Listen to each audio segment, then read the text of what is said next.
Chapter 9:55. The female demon was extremely beautiful. She sized up the wasteland wolf playfully, her gaze sweeping across his chest and arm muscles. She giggled and said, "Welcome to hell, commander of the apocalypse star. I am Macanthus, the lord of the city of the dead." The wasteland wolf couldn't help but take another look. She had a name and a territory. This was a great demon. She didn't seem very strong. Her thin waist wasn't even as thick as his arm. However, he didn't underestimate the female demon. When it came to scheming, no one would dare to say they were the best. Moreover, this was hell. With the blessing of hell's will, one's combat power would increase exponentially. One couldn't just look at the surface. He said in a muffled voice, "Where are we meeting? Are you from the goddess of death?" Macanthus didn't admit or deny it. He tacitly agreed. The underworld was starting to add sand to hell. The wasteland wolf was impressed by the beautiful lady's ability to scheme. The apocalypse star was not afraid of hell, but even the villains were divided into factions. Demons were greedy and could not be killed. Darkseid had once publicly declared that he hated demons, especially those who were ranked at the top of the apocalypse star. The meeting place isn't far from here. It's the territory of the eldest son of the three palaces, the black gold flame emissary, Belial. Macanthus opened another portal. The wasteland wolf checked that there were no problems and walked in as well. The meeting place wasn't big. It was just a small palace. Although the underworld and the three palaces had fought, the demons only cared about benefits. After a few negotiations, they had formed a tacit understanding with the eldest son of the three palaces. It was very cliché to help the older brother deal with the younger brother. Macanthus was now the channel between the two sides. He was doing well with money and power. The wasteland wolf checked the meeting place. There were no problems, no ambushes, no traps. Actually, there was nothing to be afraid of even if there was an ambush. The boss would definitely come with a projection. If a projection was destroyed, it wouldn't affect the main body at all. As for himself, the wasteland wolf knew very well that Thea wouldn't spend so much effort to trick him. He didn't have that status. The wasteland wolf and Macanthus sent out signals at the same time. In less than 10 minutes, Thea and Darkseid's projections appeared in the room. Like a servant, Mechanthet bowed and withdrew, causing Darkseid to give him a second look. This was a great demon that had been transformed from a human. His combat power was ordinary, but the aura of hell was not weak. This meant that he was favored by the will of hell. The evil lord quickly retracted his gaze. His voice was as heavy as a giant hammer, and his words were like thunder. Who has the anti-life equation? Anti-watcher. Where is the anti-monitor? Most likely in the antimatter universe. You want to attack the antimatter universe? Their conversation was concise and comprehensive, with questions and answers testing each other's bottom line. For example, Darkseid knew that Sia did know about the anti-life equation and did not lie to him, no matter what the final result was. At least this trip was not in vain. Thea had also confirmed Darkseid's desire for the anti-life equation, to the point that he was determined to get it. Now, the two of them had a basis for cooperation. "The anti-watcher has just revived," Darkseid nodded. "I saw your battle in the timeline. Was that when you sensed the anti-life equation?" Thea did not expect him to be able to fill in the blanks on his own. She immediately admitted it. Yes, it was then. That power that can destroy everything is really terrifying. We still have a chance now. The anti-monitor is very weak. If he destroys a few more parallel universes, his strength will change drastically. By then, we won't be his match at all. The other party had something they needed. Before he recovered his strength, they could kill him together and happily split the spoils. This was something that Darkseid did not feel pressured at all. However, he wanted to know what role Thea played in this matter. What could she gain by putting in so much effort? Would she be prepared to benefit from the fight between the snipe and the clam? What can you gain from this? Not only did he want to know, but he also asked. Thea's expression was calm. She reached out and snapped her fingers. There was a flash of light, and the image of a woman appeared. Who was this? Darkseid took a closer look and realized that this was Thea's counterpart. He despised her in his heart. She was a new god that had ascended from the material world. She actually had a counterpart. He did not have such trouble. There was only one Darkseid in the entire universe. But Darkseid's eyes could look directly at the source of matter. That was the Omega effect. He used a little of the Omega effect to trace the source and immediately found something strange. The woman in the image was very powerful. She was so strong that he felt a little uneasy. Could he beat her? Was the counterpart of the goddess of death this powerful? This was too illogical. Was she the daughter of the creator? Darkseid thought too much when he thought about how Thea had reached her current level in just a few years. Could it be that they were essentially the same entity, a higher-level being who had separated for some reason? Now, she wanted to regain the lost part of her origin. Was that why she was not interested in the anti-life equation? The more he thought about it, the more it made sense. In fact, the Great Plains Wolf was not the only one who was unhappy. Darkseid was also under great pressure. At the rate Thea was leveling up, it would only take a few years for her to catch up to him. This was a huge blow to Darkseid's confidence. If she had descended from a higher plane, then everything would make sense. It was not inconceivable for a powerful being to experience life. As for whether she had gone too far or was part of the game, Darkseid did not want to know. Thea did not know what Darkseid was thinking. She waited quietly for the result. You want to get rid of your counterpart, and I'll deal with the anti-watcher. Is that right? Darkseid wanted to confirm. The two of them would fight on their own without interfering with each other.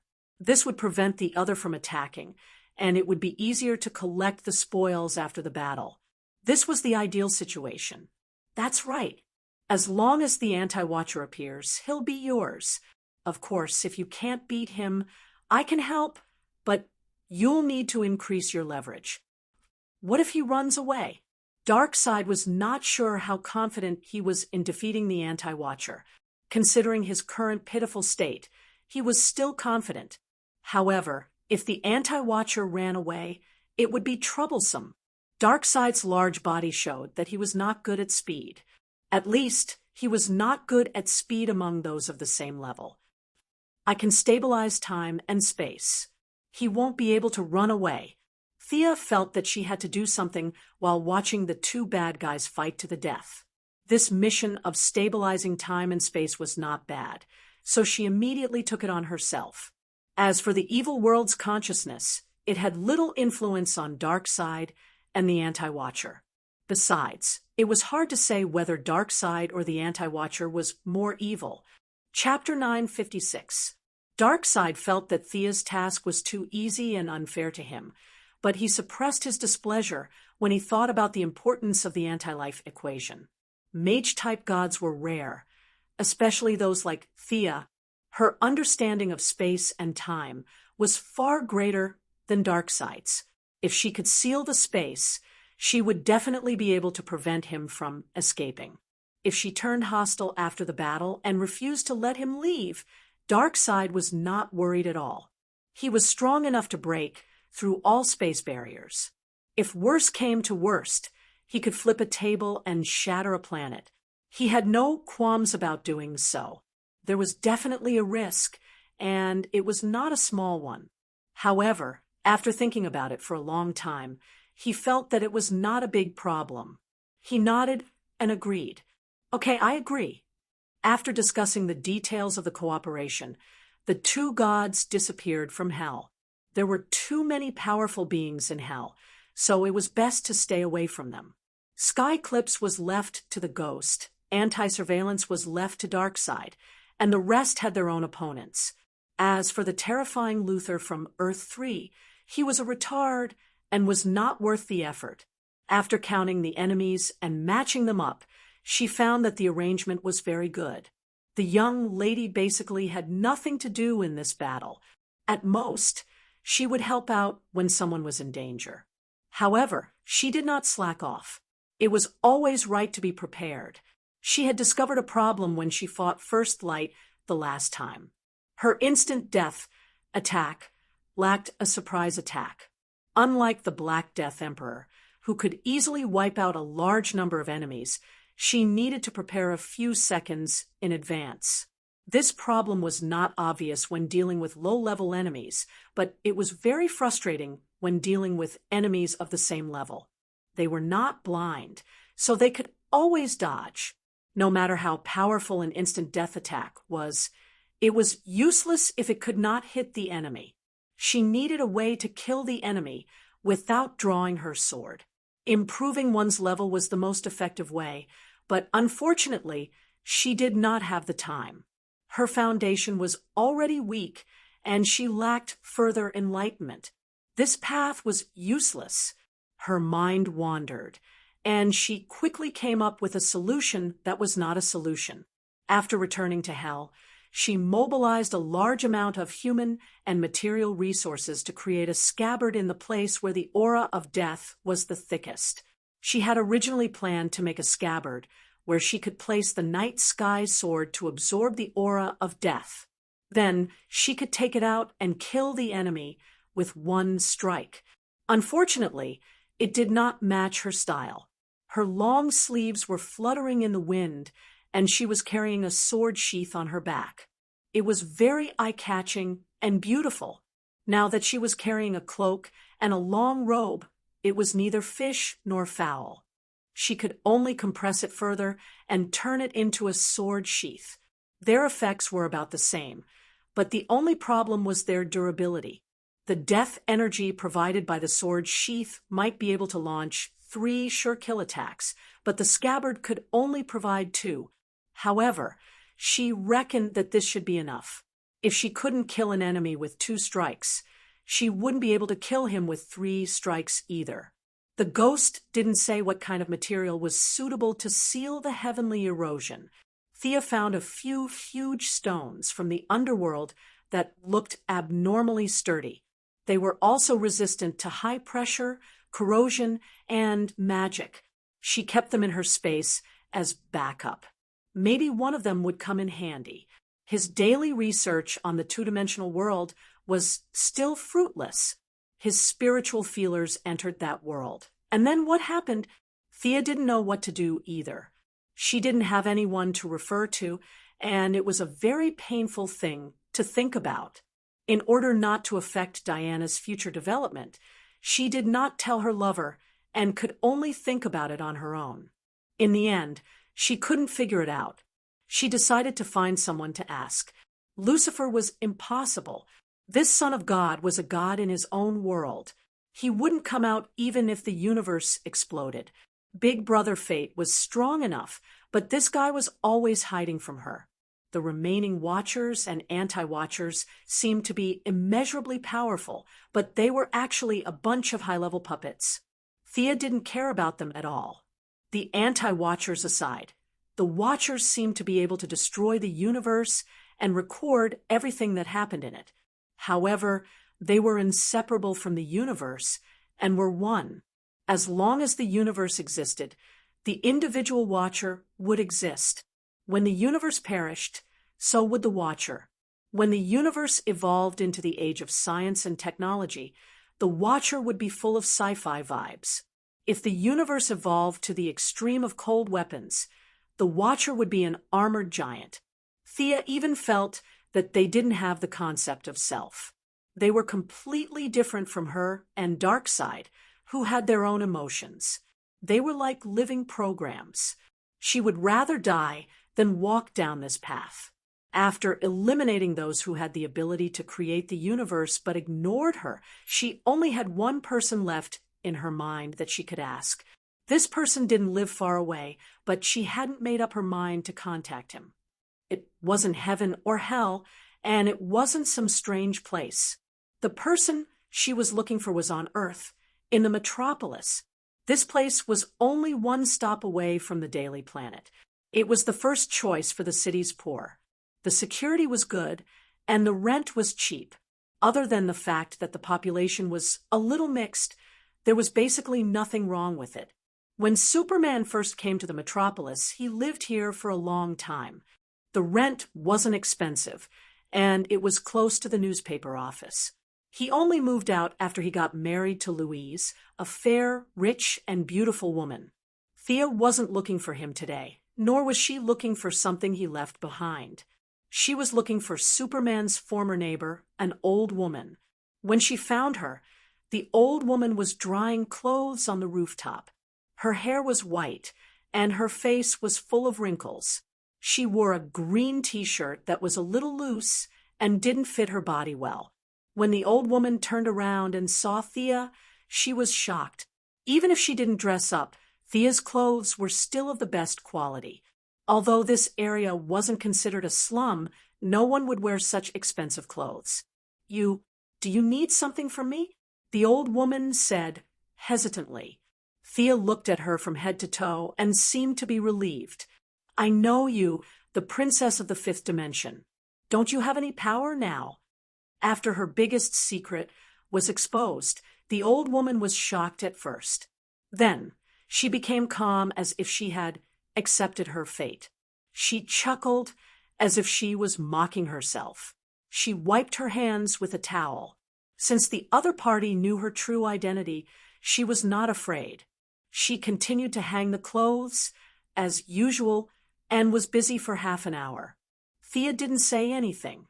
Her eyes were constantly observing the old woman, not letting go of any of her small movements. "Don't look, young lady," or, according to your people here, "you're a god or something. I'm just an old woman now. I don't have the power you're worried about," the old woman said bitterly. "Do you want to have a drink, young lady?" The old woman took out a bottle of beer from the pile of clothes and invited her. Thea wouldn't drink her food, no matter how low her guard was. She shook her head and refused. Chapter 9:57. The old woman shook her head as if nothing had happened. She sat at the side tiredly, tilted her head, and started drinking. Thea casually summoned a chair and sat opposite her. The distance between them was neither too far nor too close. She still maintained her vigilance and did not let her guard down. Seeing her casually pull a chair out of the void, the old woman's eyes lit up. "You're such a busy person. Why are you looking for me?" "I want to know how to upgrade a two-dimensional world to a three-dimensional world," she answered casually, as if she was discussing family matters with the old woman. "Knowledge is priceless. Besides, I feel that you're completely different from us," the old woman said with uncertainty. "I'm sorry. I'm just an ordinary person in this world. I'm afraid I can't help you. If you still have your power, can you upgrade a two-dimensional world at will?" "Of course." "Then how did you do it?" "I don't know." After talking for a long time, Thea was a little depressed. The old woman's attitude was sincere. She chose to avoid some questions, but she basically did not lie. Perhaps she was not good at lying, or perhaps the pride of a fifth-dimensional person made her disdain to lie. "I really don't know how to describe this process in your language." The old woman held it in for a long time as if she was constipated. She could not think of a word even after racking her brains. The old woman was not a top student. Her intelligence was average. Even her English sounded like a country bumpkin. Forget about French or Chinese. She did not know how to speak at all.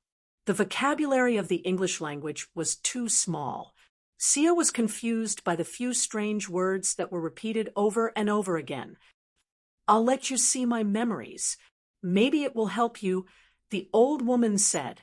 Thea was silent for a long time. She could not accept this gift without a reason. This was related to her bottom line, the trade deity position, and even karma. She had to ask clearly, "What do I need to do?" The old woman was also silent for a few minutes. "You need to hear my story." Damn. Thea cursed silently. Listening to her story was tantamount to karma, of course, according to the logic of the fifth-dimensional people. She had entered the story of the fifth-dimensional princess. She was not the silly Superman from the original space-time. For the sake of a two-dimensional world, should he get involved in this mess? She asked tentatively. "How was your power compared to mine when you still had it?" The old woman glanced at Thea. The disdain in her eyes was concealed, but Thea could still see it. "You're thinking too much. To us, the main character of the story is someone else. Everything has already happened and is destined. You're just a dispensable participant." The old woman's words were very vague, but Thea understood. As long as he was not the main character, it was fine. As for whether the main character was Superman or not, she did not care. "My name is a bit long for you, and it doesn't mean much in your language. My name is Giz Pietrini." Before she could finish her sentence, the entire world began to shake. Ordinary people would not notice it, but Thea noticed it immediately. She hurriedly waved her hand to block out the sound in this world. When she realized that it was not sound, she cut off the connection between this world and space. Only then did the tremors subside. Amazing! She glanced at the old woman. She was so powerful even before she finished her name. The fifth-dimensional people were indeed worthy of their reputation.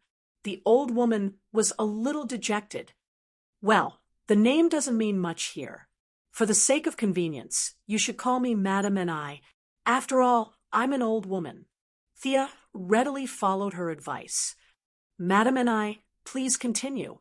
The fifth-dimensional world is beyond your imagination. A long time ago, it was a place that was infinitely close to the past and could never reach the future. It was far away, yet close at the same time." The old woman stood up. Her withered body spoke and gestured like a fool, but Thea knew that she was choosing her words carefully. "There was a fifth-dimensional kingdom full of fantasy and wonder called Raph. I won't say the full name of the kingdom.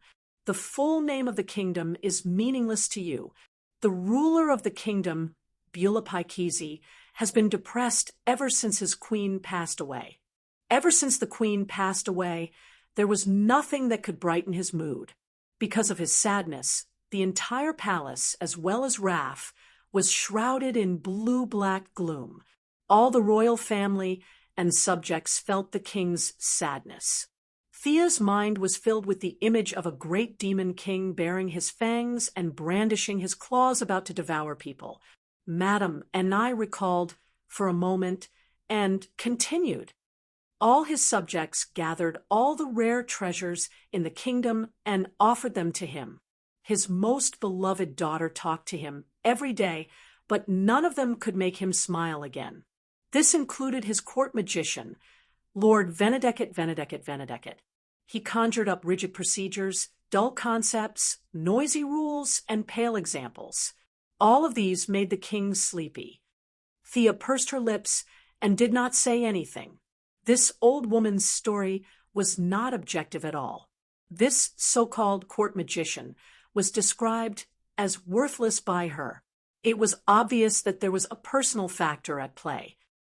Until one day, the old woman's eyes were filled with vigor. A young man came to the palace. Although he was dressed shabbily, he had an extraordinary presence. His charming smile seemed to be able to make the stars blink. Thea rolled her beautiful eyes. Sure enough, the story developed as she expected. The old woman's eyes were intoxicated as she said, The charming young man is guaranteed to make the king laugh. The court magician, Windicott Wilkes, is very disdainful. What is that young man's name? Thea asked. Thea, you can think about it. The old woman's affectionate voice gave Thea goosebumps. If he remembered correctly, this guy was the #1 troublemaker in the DC universe. The young mistress insincerely praised a few words like good name and so on. The old woman continued. The enigmatic Pietrico did not play with those traditional tricks. He took off his hat and pulled out a projection of the universe, a curled-up multiverse. He was like an energetic, tireless elf. He played those people in the universe in circles and finally welcomed the king's laughter. Thea knew very well that this so-called amusing king was the story of the troublemaker and Superman. Superman was turned into a boss in a dungeon, and the troublemaker's various strange ideas and Superman's quick-witted responses. From a bystander's point of view, this story was indeed quite amusing. Then you two fell in love with Mr. Venedeket. Thea felt that the old woman's taste was quite good if she could fall in love with a super joker. Chapter 958. Yes, our love spread throughout the kingdom and finally aroused the wrath of the jealous. The court magician, Windicott Will. He launched a desperate revenge and stole the kingdom's divine weapon, the fantasy machine, the nihility treasure robe, and the multi-trillion blade spear. Madame Me's eyes glowed fiercely. Her hands spread out like chicken claws, as if she wanted to strangle the court magician. He put on the nihility treasure robe and sneaked into the palace, wanting to kill Pietrico of the Enigma. However, fate played a trick on him. He saw the bowler hat that Pietrico of the Enigma often wore, so he raised the multi-trillion blade spear and stabbed it. I didn't expect that the one wearing the bowler hat that day was His Majesty the King. Even the mighty king couldn't withstand the attack of the multi-billion blade spear. However, the huge reaction force still destroyed the spear and shattered the nihility treasure robe and one of Windicott arms. The whole world roared because of the death of the king. Pietrico of the Enigma told me to run away and stay behind to deal with the pursuers. I escaped, tore through the dimension, and came here. In this land of exile, I lost my power and became a mortal, quietly and slowly waiting for the end of my life. Thea showed a regretful expression, as if sympathizing with the tragic experience of a pair of lovers. She did not delve into whether the story was biased, nor did she ask about the fate of the people in the story. Fate was fate, and the fifth dimension was the fifth dimension. She only wanted some high-level knowledge to broaden her horizons. For the fifth dimension people, time was between existence and non-existence. The story of Superman and the troublemaker had not happened to Superman and Thea, but from the perspective of the fifth dimension people, it was actually something that happened many years ago. Thea touched Madame Me's forehead and began to read her memories. Words could not be described, and memories could not be faked. They could use their abilities freely, just like breathing and drinking water, which was very useful for Thea. A huge and messy fantasy rushed into her mind. There was no rationality, no logic, and the absurd ravings formed one picture after another. This was a completely different way of thinking, completely different from reality. It took her 10 minutes to accept everything. The life of this fifth-dimensional princess was simple. Living in the fifth-dimensional world was simple, and being an earthling was even simpler. In terms of experience, she was no match for Haruba, an old turtle who had lived for billions of years, but her memory was hundreds of times better than the Guardians. Thea was like using a supercomputer on Earth to read an extraterrestrial supercomputer. You couldn't say that she was slow, but she was very uncoordinated. Fortunately, her state was indeed high enough. She read it completely and even double-checked it. Seeing that she did not miss anything, she then bid farewell to Madame and I. She had to go back, and think carefully. She did not go to the White House or the underworld. Instead, she went to the Endless Family's base. With fate at the front, this was the safest place in the world. After all, the DC universe was a 10th dimensional world.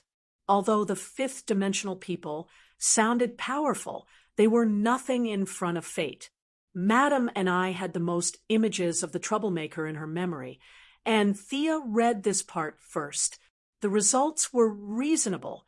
The troublemaker's strength did not exceed her expectations by much. It was like in those old comics, where the troublemaker could turn ghosts into pictures and kill the anti-spy with a snap of his fingers. Thea estimated that if the troublemaker were to enter the multiverse, he would be at the level of the 3 palace demons. This strength was stronger than Thea and Darkseid, but not to the extent that it was incomprehensible. The troublemaker's content was sealed, and she could read it slowly when she had time. She only needed to read Madame Nee's description of the 5th dimensional world. Thea had long passed the level of following the crowd.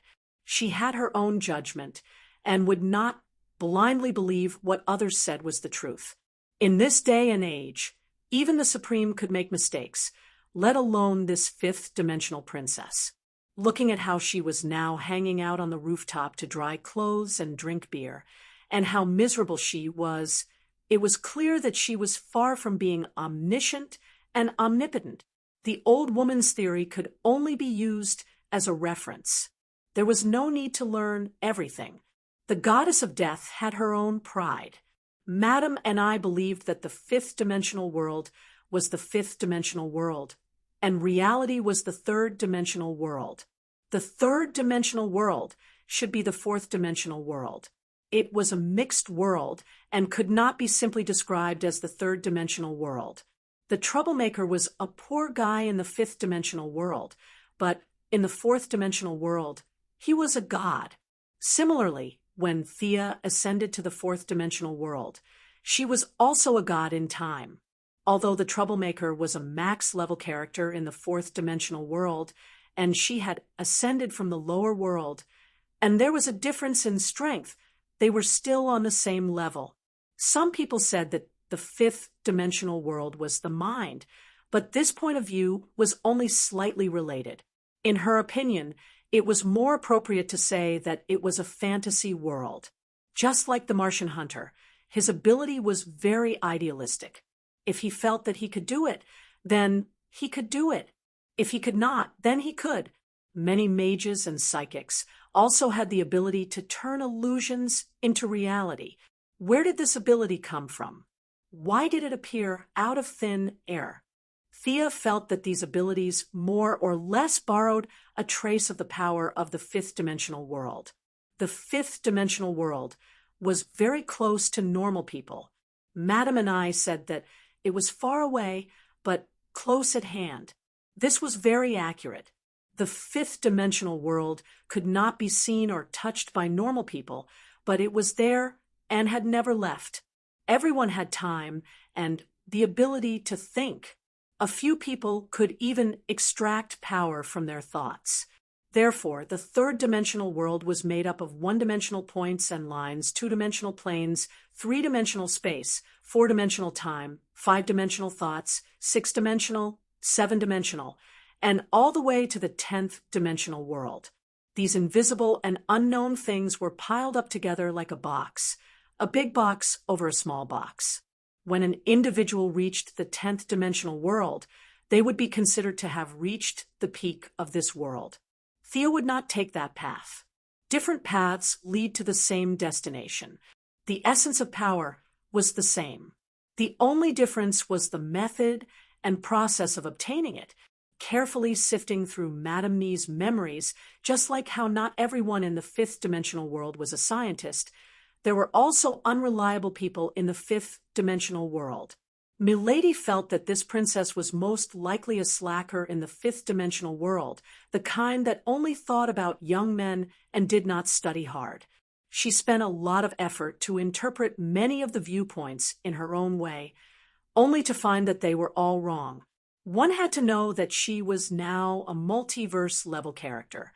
The veil of the world had been lifted to a corner for her. Theories that contradicted her basic understanding had a 99% chance of being wrong. However, she could not completely deny it. She could only decipher and ponder at the same time. She would keep the correct ones and look at them carefully later. Chapter 9:59. As for those that were completely contrary to her own understanding, she also noted them down. She was prepared to look at them from different angles in the future. Perhaps she would have some new ideas after experiencing more and improving her realm. The memories of the fifth-dimensional princess were completely filtered and deciphered. She switched to her own understanding and soon found the method to upgrade from 2 to 3 dimensions. For the fifth-dimensional people, this was extremely simple. No wonder Madam and I couldn't explain it clearly. It was too simple. To them, it was as casual as drinking water and eating. In reality, who could explain the process of drinking water, from the beginning of swallowing to the complete digestion and absorption, the steps the water went through, the specific effects, and which organs were used? Not many people could say it correctly because it was a natural thing. It was the same for the fifth-dimensional people. They had never thought about the specific steps to break it down. At least, this fifth-dimensional princess who was blinded by love had never thought about it. Sia couldn't just copy other people's talents. She needed to break down every step and study it bit by bit. Fortunately, she had a scientific spirit and had done many scientific experiments in the past few years. If it was someone like Diana, who was ignorant of science, she would be dumbfounded. She was fine. She had enough scientific literacy and personal thinking to support her research. After combing through all her memories twice, she found that there were no more problems. She directly returned to the underworld. The Endless Family was the starting point of time, not a place for seclusion. If she stayed for too long, she was afraid that Big Brother Fate would throw her out. She broke it down and studied it. When she found that she couldn't fully understand the results, she continued to break it down. During this period, she had been frantically researching. She wanted to completely break down the fifth-dimensional people's drinking and breathing instincts to the extent that she could use them. It wasn't until Diana called her that she knew that Batman and the others had completed the reverse teleportation. "What are you researching?" The two of them were changing clothes at home. Diana saw that her figure was ethereal and her temperament was agile. She had an illusory feeling, as if she could leave the material world at any time. Diana was a little worried. Thea was also a little helpless. She had researched for half a month. This job was more troublesome than she had imagined. She focused on research and slowly showed signs of ascending to the fourth dimension. However, she was a god. While her life was constant, it also meant that her life form was very stubborn. The ability to turn a normal person into a four-dimensional life form could not change her nature. He used permanence to stabilize himself in his current state and briefly explained the situation.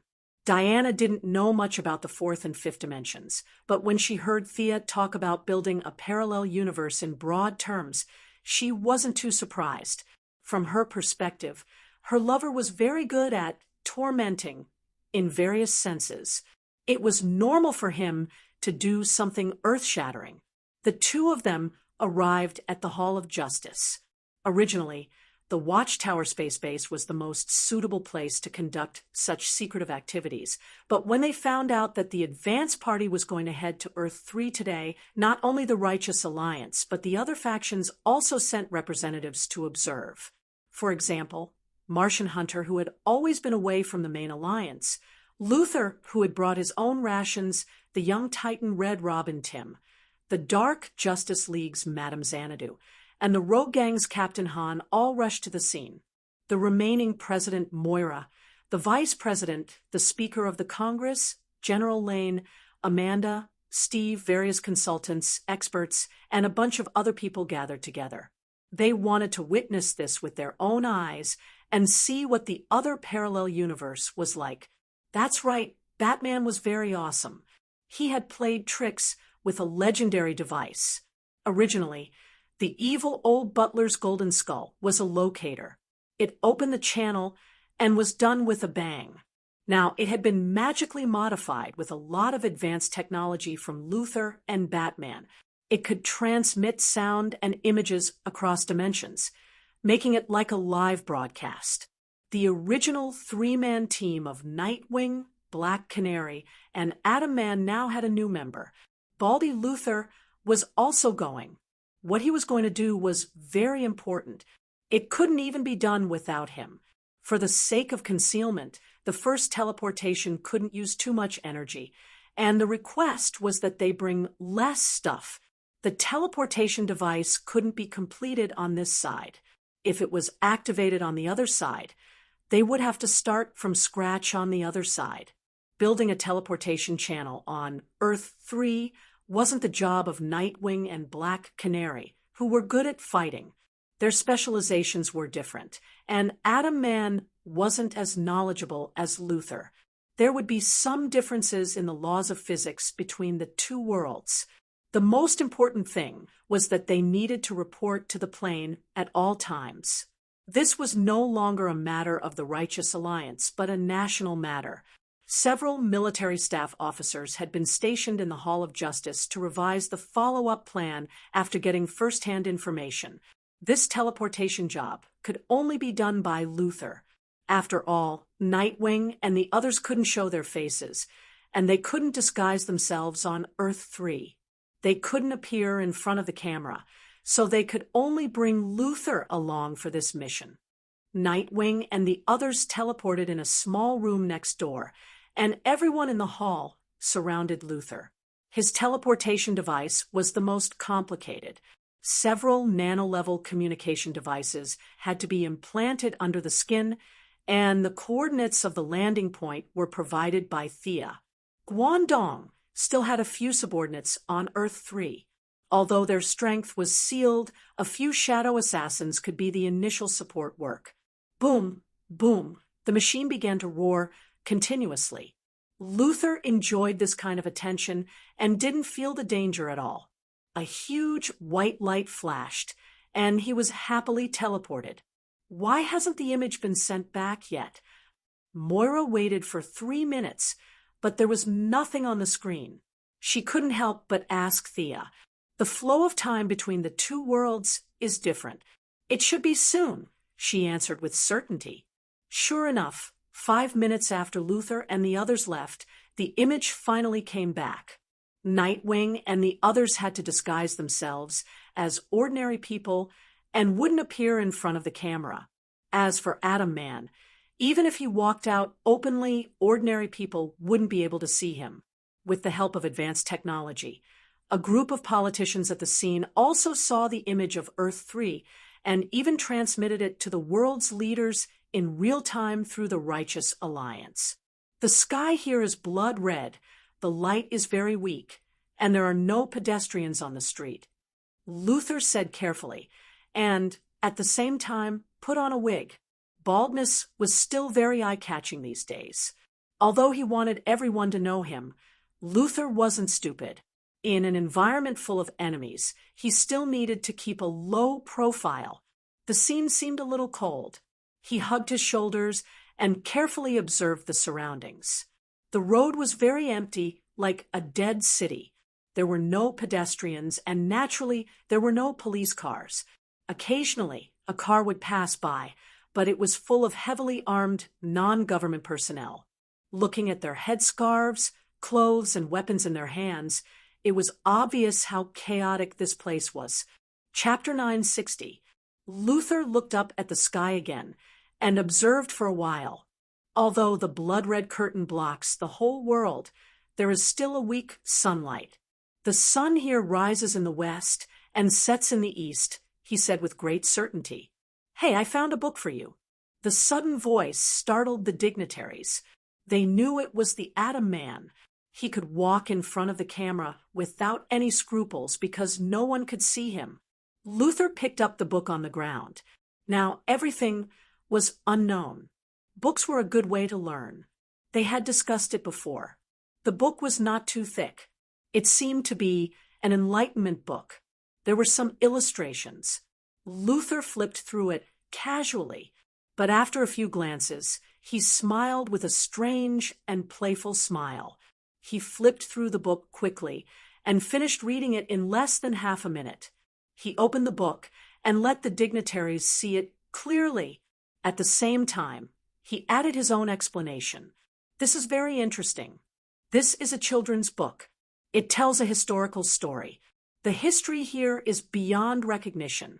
In this world, the American Columbus discovered the European continent. The American army surrendered to the British Army during the American Revolution, and the actor Lincoln assassinated President John Wilkes Booth. Ha ha. A sense of absurdity filled everyone's heart. This knowledge was completely contrary to what they knew. Look here. The government here is called the Black Palace. It is built in a place we call the European continent. Ha ha. I'm dying of laughter. Luther flipped through a page. The building in the picture was the same as the White House, but the color was like it had been burned. The artist drew it very vividly. Thick smoke billowed around the Black Palace. It was full of evil. Look at this. This is the masterpiece of the local artist who called it a national treasure. It looks like a half-human, half-beast thing. Luther flipped through and explained casually. He then showed it to everyone in front of the camera. A blood-red monster that looked like it had been skinned was baring its fangs and brandishing its claws to devour something. The layering of the picture was good, but the content was nauseating. Not only the dignitaries in the Hall of Justice, but even the heroes were not looking too good. This half-human, half-beast thing did not have anything to do with justice. Evil had infiltrated all aspects of the place. Luther flipped to the end. In the picture was a man in blue tights and a red cape. The man had his hands on his hips, and his eyes were cold as he soared in the sky. Ha ha, this is our old acquaintance. Let me see his name. Super Ultraman. What a good name. Superman's face was livid, indicating that he was very unhappy with Luther's teasing. Thea covered her mouth and chuckled.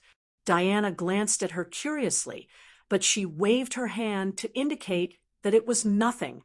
Ultraman. Ultraman. It was indeed a good name. A children's book couldn't provide too many clues, so he quickly flipped through it. The general idea was to introduce the history of this place.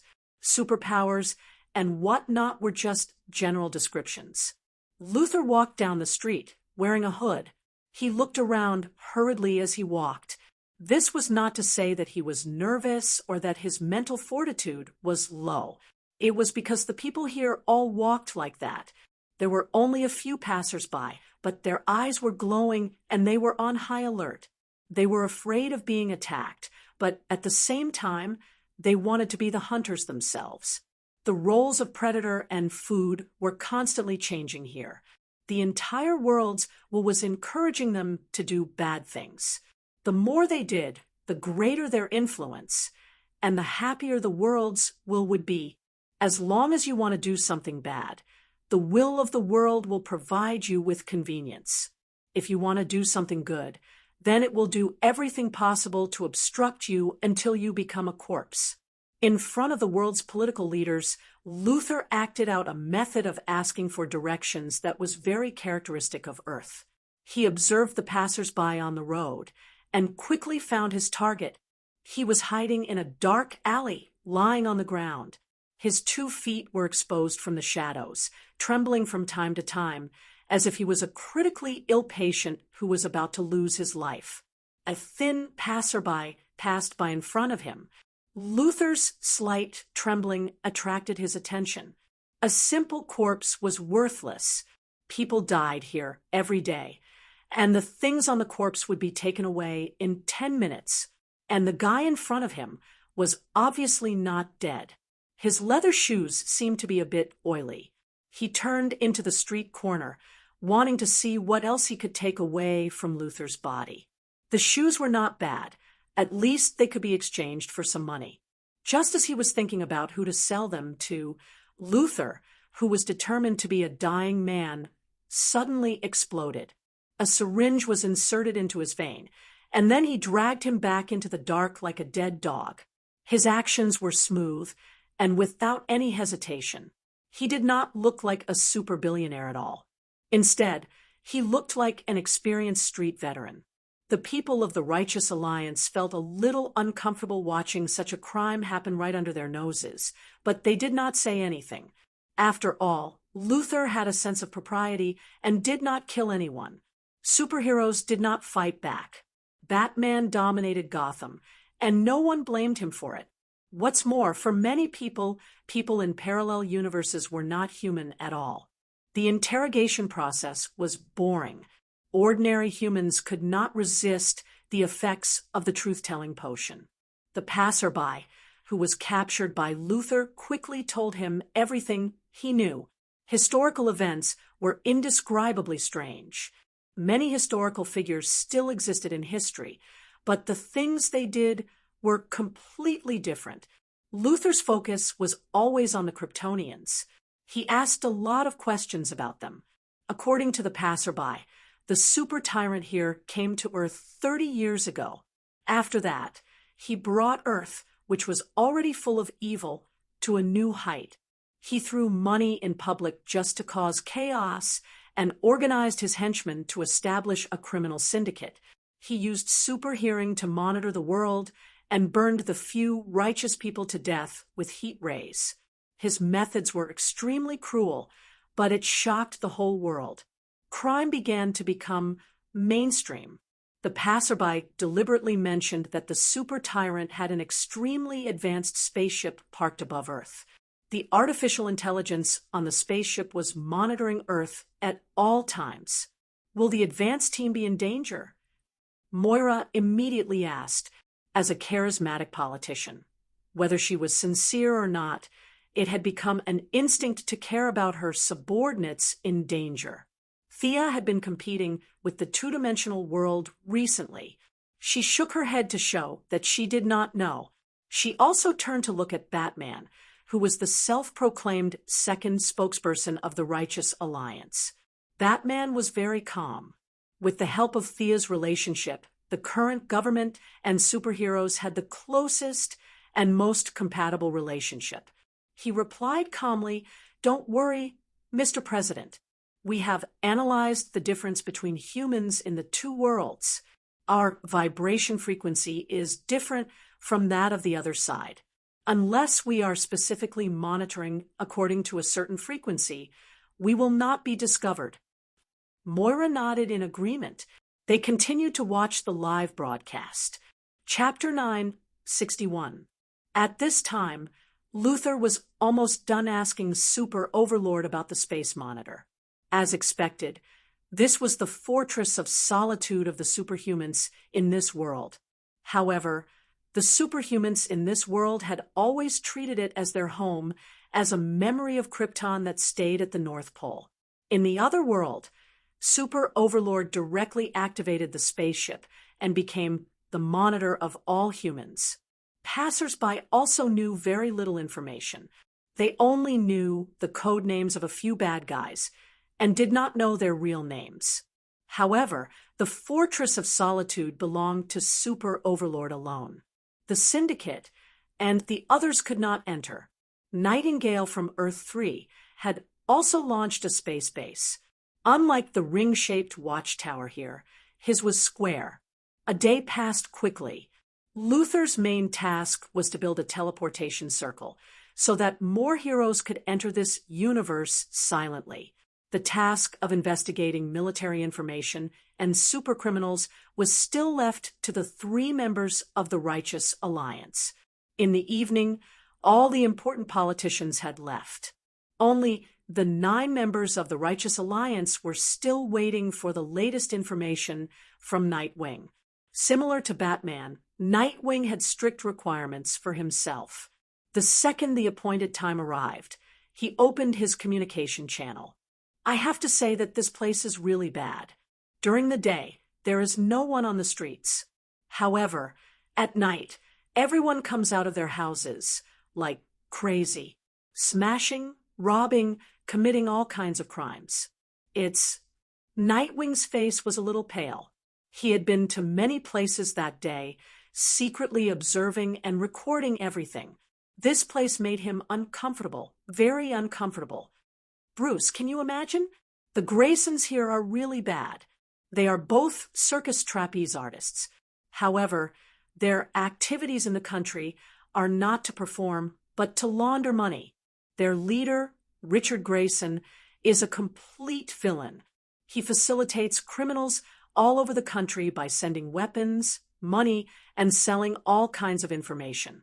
Nightwing said, hatefully, although that person was not him, he still felt that someone was using his name to do bad things. What's Gotham like there? Asked Batman. There are many landmark buildings here.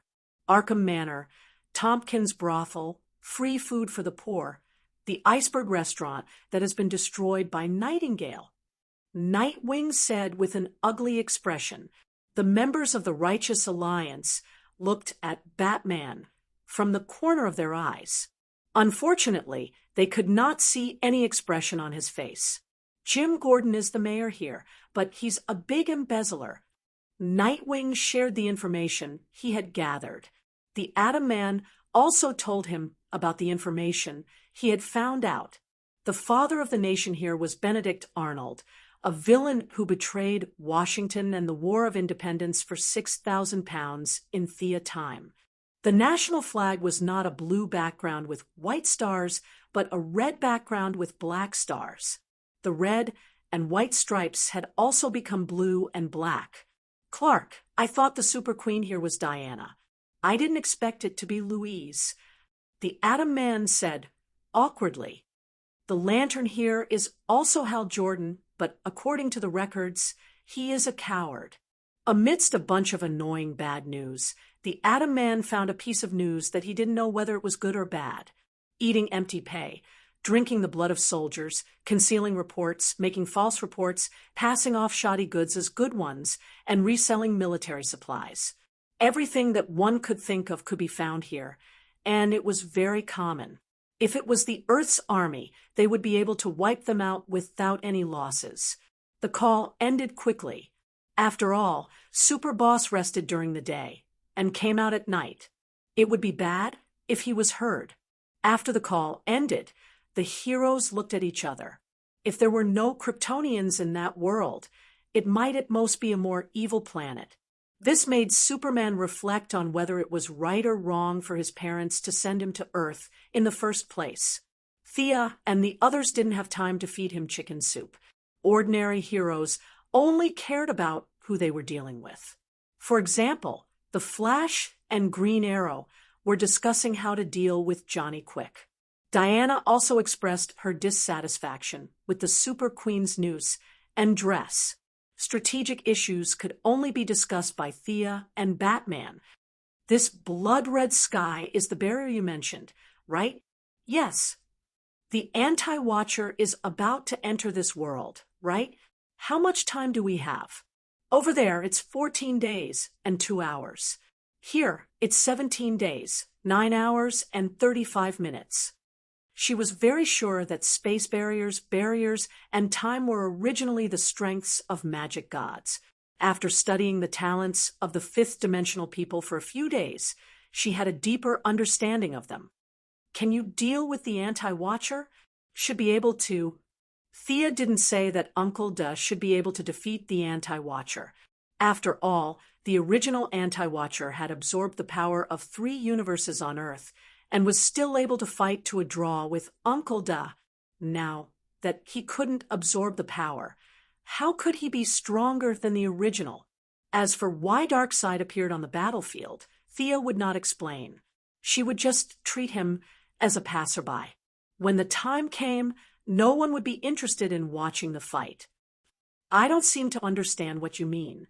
I thought you were going to lead a team to destroy evil, But now it seems that there's more to it. An even more evil person wants to destroy these bad guys, and you want to save them? Is that what you mean? Why don't you let them kill each other? There was another person in the room who didn't belong to the Righteous Alliance. She knew the true identities of all the superheroes. She was invited to the Righteous Alliance's small meeting so that she could report to the politicians after the meeting. The politicians were not young anymore, and they couldn't stay up late. Cynthia was too lazy to brag about herself, so she gave the opportunity to Batman. It's like this. We're not going to save the bad guys. We're going to save our universe from danger. If we don't do anything, then evil will indeed be eliminated, and the entire universe will be blown into dust. But then, an even more terrifying person will come to Earth, to our Earth. This is not to save the bad guys, but to save ourselves. Avatar didn't agree or disagree with her experience. It was hard for her to imagine that an individual could swallow an entire universe. How powerful would that individual be? However, she believed in Batman and Thea's judgment. She nodded to show that she understood. Even with a conservative estimate, Luthor would only take 7 to 8 days to build the door on the other side. The Righteous Alliance, including the Alliance, had already reached the final stage of preparation. After leaving the Hall of Justice, Thea and Diana teleported to Paradise Island. The recent battles had been thrilling for Thea. Black Death King, Raoul, First Lantern, one after another. However, for Diana, she couldn't defeat the strong ones, and she crushed the weak ones. She felt that her martial arts skills were deteriorating. Now that the war was imminent, she wanted to return to the land where she was born and raised to regain the feeling of battle. Chapter 962. Listening to the howling sea breeze, the bright moonlight shining in the forest, and watching Diana practice martial arts methodically, Milady was initially prepared to watch from the side, which made the Valkyrie unhappy. She could only playfully pick up a sword and fight with her. Thea had not practiced martial arts properly in the past few years. She was a very pragmatic person. If it was useful, she would practice it, and if it was useless, she would give up. She would not say that these martial arts skills were taught by Old Ma. She did not have the time to practice them because she missed her youth. She did not care, and she was a little absent-minded. Naturally, there were many flaws in the fight. If not for her fast speed and good foundation, she would have been defeated long ago. Diana practiced for a while and was also a little disappointed.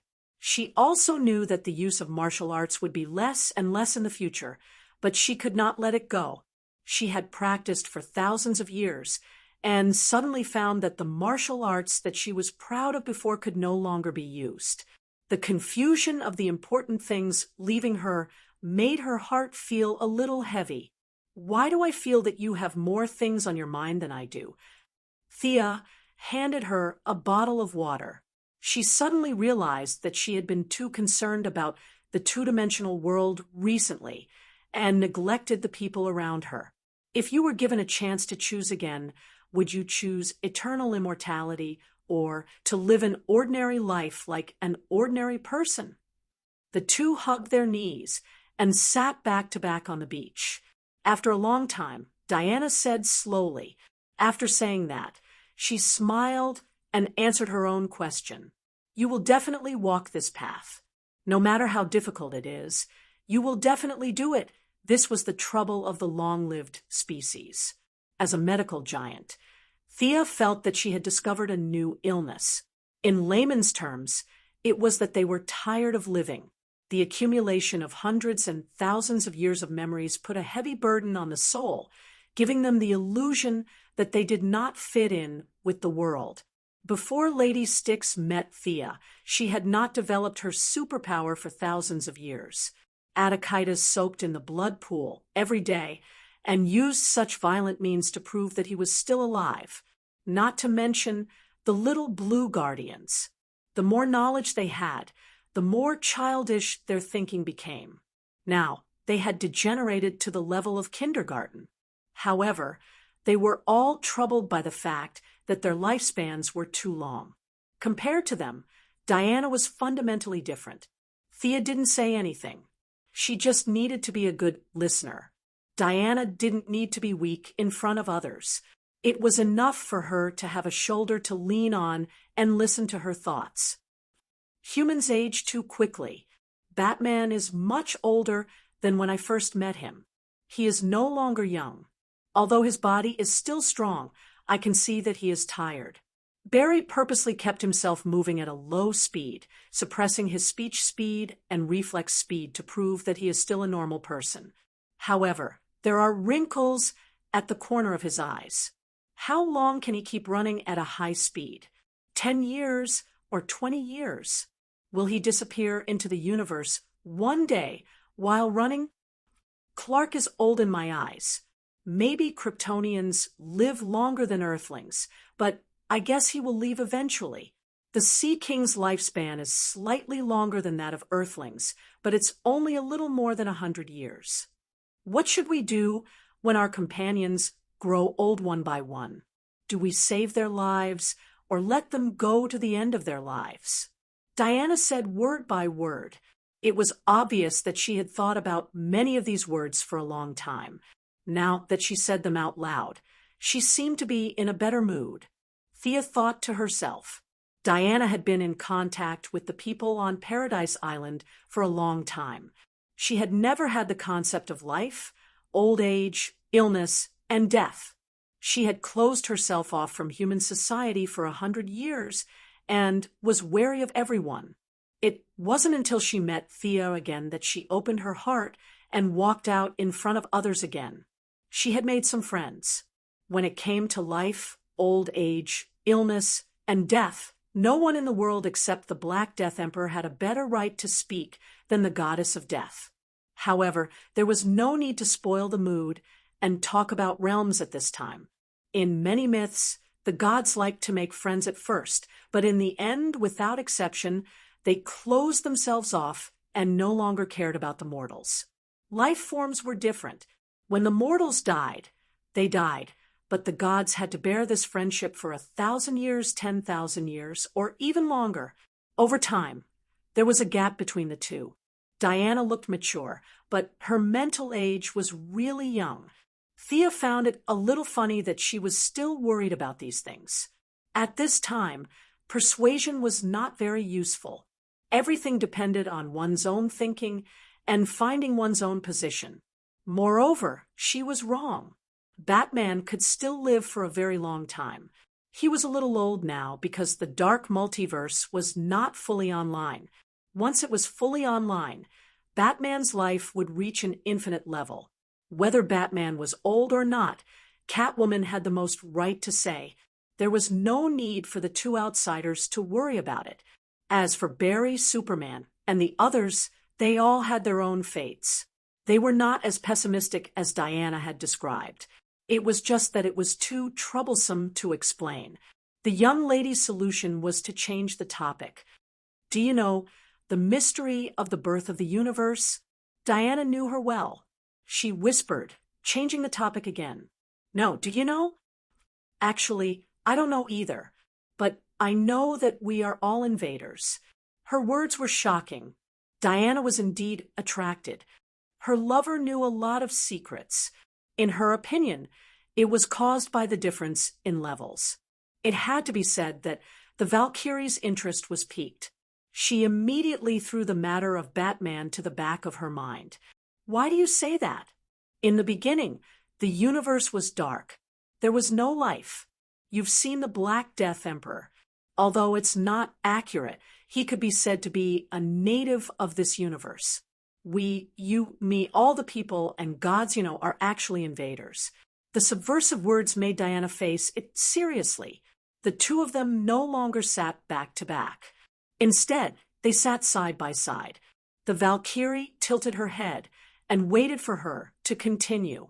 She could not do the fifth-dimensional people's ability to change reality at will. However, after studying it for so many days, a simple diagram was not difficult for her. Without using magic, divine power, or any other power, she could change reality with the help of a part of the rules. Of course, the prerequisite for moving 1,000 pounds was that she had to have the strength of a few hundred pounds. Otherwise, it would be nonsense. She skillfully made a planar diagram. The universe was in a state of chaos. It seemed real and fake at the same time. As for whether it was real, she had not seen it with her own eyes. She could only imagine. Diana's realm was not high enough. She could not see the mystery behind the diagram. She thought that she was going to make a demonstration on the spot. Thea did not boast. The world was dark at first. Then, a beam of light came from outside the world. It suppressed the darkness and brought light and life. As she spoke, she simulated a beam of light attacking the chaotic universe. The darkness resisted tenaciously, but in the end, the light broke through the layers of barriers. When the beam of light came into contact with reality, life was born. Chapter 963. So this is the white lamp, the birth process of the spirit of existence. Diana was smart enough to connect the dots. That's right. What I want to say is that our life lies in resistance. If we had continued to operate according to the original trajectory of the universe, we would still be nothingness. There would be no concept, no definition, and no meaning. Seeing that Diana was still thinking, Thea knew that she did not fully understand what she meant. She said softly, "Our current lives are actually the result of resistance. Following the development of the universe is not suitable for us. It was us who broke the peace of the Black Death Emperor. It was us who brought excitement to this part of the universe. If nothing had changed, all of this would have been meaningless. Resistance is the foundation." After listening to her, Diana had to admit that she was a little subverted. The Valkyrie had always thought that she was fighting for justice, for humanity, and for the universe. However, after listening to Thea's words, that was not the case at all. Life is the enemy of the universe. This point of view seemed absurd at first, but upon careful thought, there was some truth to it. So, there's no need to be entangled with birth, old age, sickness, and death. It's fine as long as you live a wonderful life. Of course, if you can live forever, then you naturally have to live forever. Otherwise, wouldn't you miss out on a lot of fun? The goddess of death enjoyed the goddess of courage's worshipful gaze. In order to repay her, the goddess of death pushed the goddess of valor down and bullied her. The next day, she returned to the underworld. After a long conversation with Diana, Thea suddenly realized that she had taken a lot of detours recently. Initially, she had only wanted to give life to a two-dimensional world. This point of view was not wrong. However, after she obtained the knowledge of the fifth-dimensional humans, she wanted to achieve the goal in one step and directly ascend to a higher dimension. This was the problem that had troubled her for many days. Going from nothing to something was already a huge step forward. There was no need for him to pursue it in one go. Moreover, her previous methods were too gentle, and she always thought that success would come naturally. In fact, the nature of the world was a struggle, and if it wasn't intense, there wouldn't be any results at all. She had already completed the step of subduing the will of the world. Now, she only needed to create one life to be considered a success. Life to the universe was like bacteria to the intestines. In order for the bacteria to reproduce better, they would work hard to change the environment. Their effect on the human body was to cause symptoms such as diarrhea. Humans had to eliminate these bacteria from their own point of view, but for the sake of their own health, they could not completely eliminate them. The game between life and the universe was the same. One wanted to change the other, while the other wanted to control the other.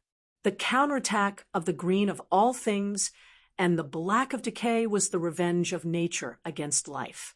Entanglement and hostility were the true workings of the world. It had to be said that Thea's thinking was a little too simple to expect life to be born naturally. There was nothing more to say.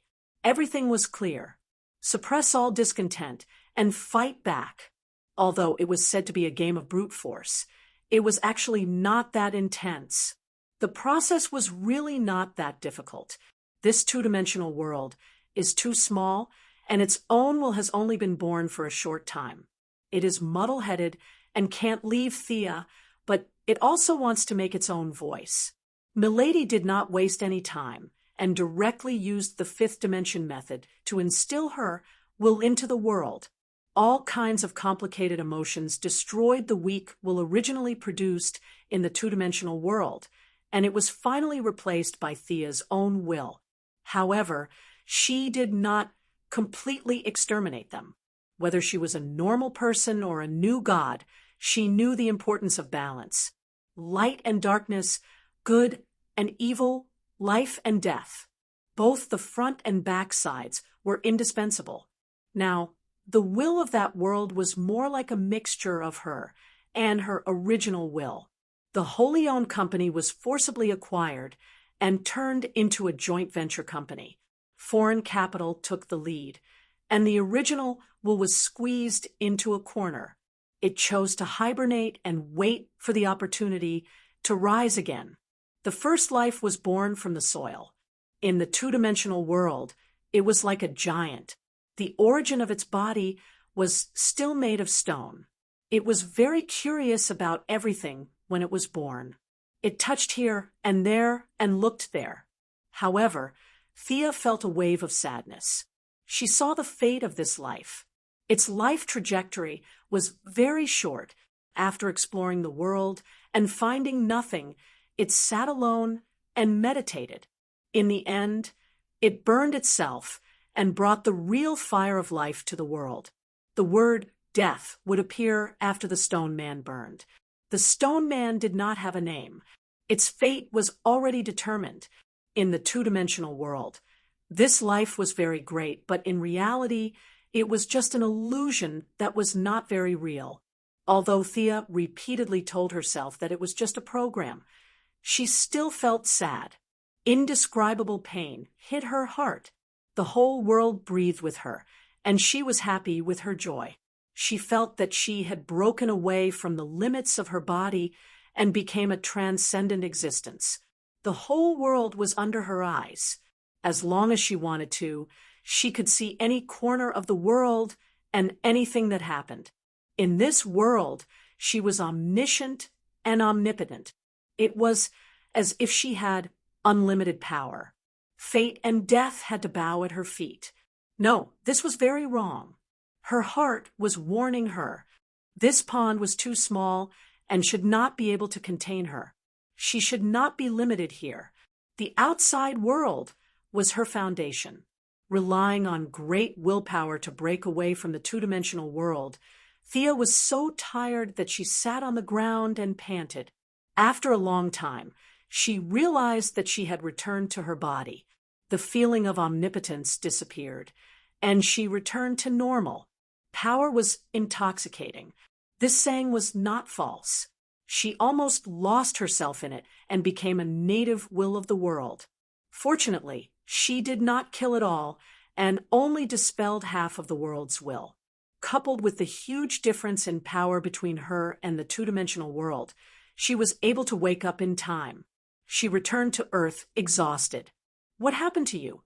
Her abnormality could not be hidden from Diana. The Valkyrie was puzzled. She was so energetic last night, so active. Why did she look so dejected now? Come, follow me and watch. Pulling Diana, the two entered the two-dimensional world with their spiritual power. They did not dare to provoke the world's will. Instead, they began to observe the world from an outsider's perspective. The stone man was like a newborn child. It was still exploring this world that was relatively vast compared to it. The two used their spiritual power to observe for a long time. Diana even felt that she was about to fall asleep. Is everything okay? We came out early in the morning to see this silly stone man running around crazily, just as she was imagining if there was a hidden big boss in this world that would invade Earth in the future. Thea spoke. "This is the world I created. It's the first life that was born under heavy pressure." Diana knew that she was tinkering with her own world. She felt that there was nothing wrong with it. Other than being a little monotonous, it had everything. It was very good and very powerful. But so what? Why do you look like you're on your period? Chapter 964. Thea also felt that her emotions were meaningless. Diana hugged her in her arms, and the two were silent for a long time before she recovered some of her emotions. Using the human heart to meet the will of the heavens, this was her current state. Of course, she was stronger than the human heart, but not to the extent of the will of the heavens. Her state of mind cultivation was not enough, and her vision was not enough. Instead of honing herself step by step, she learned the abilities of the fifth-dimensional people and took a different path. The whole world was pressing down on her heart, and now even the slightest ripple would cause a great change in her emotions. For the whole day, Thea was absent-minded. Batman looked at Diana with a strange look, which meant that they were playing a new game again. The war was about to start, so they had to control themselves. Superman and the Flash were first-class honest people, and Oliver was her brother, so it was not convenient for them to ask about this kind of private matter. As a reserve member of the Alliance, Supergirl seemed to have thought of something bad, and her face turned red. Fortunately, democracy and freedom were emphasized here, and privacy was respected. Even a nosy person like Batman could only ask very implicitly, and others could not talk about this topic at all. The inquisitive eyes of several people made the Valkyrie very embarrassed, but this kind of thing was tacitly understood not to ask, and she could not pull the collar of her neck and explain to them one by one, so she could only keep a straight face and ignore all the strange gazes.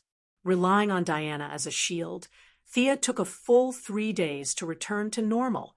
The will of the universe was her, but she was not the universe. It was easy to say, but in fact, it was very difficult to connect and separate the two. Although her world was as small as a cell compared to the real world, she had already peeped into that supreme realm.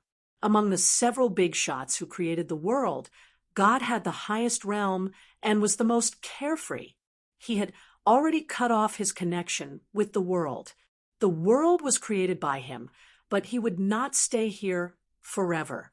After absorbing enough power and knowledge, Thea estimated that his body had most likely left this world. As for Lucifer and Michael, they were in a second-class position. They were addicted to the will of the world and could not extricate themselves.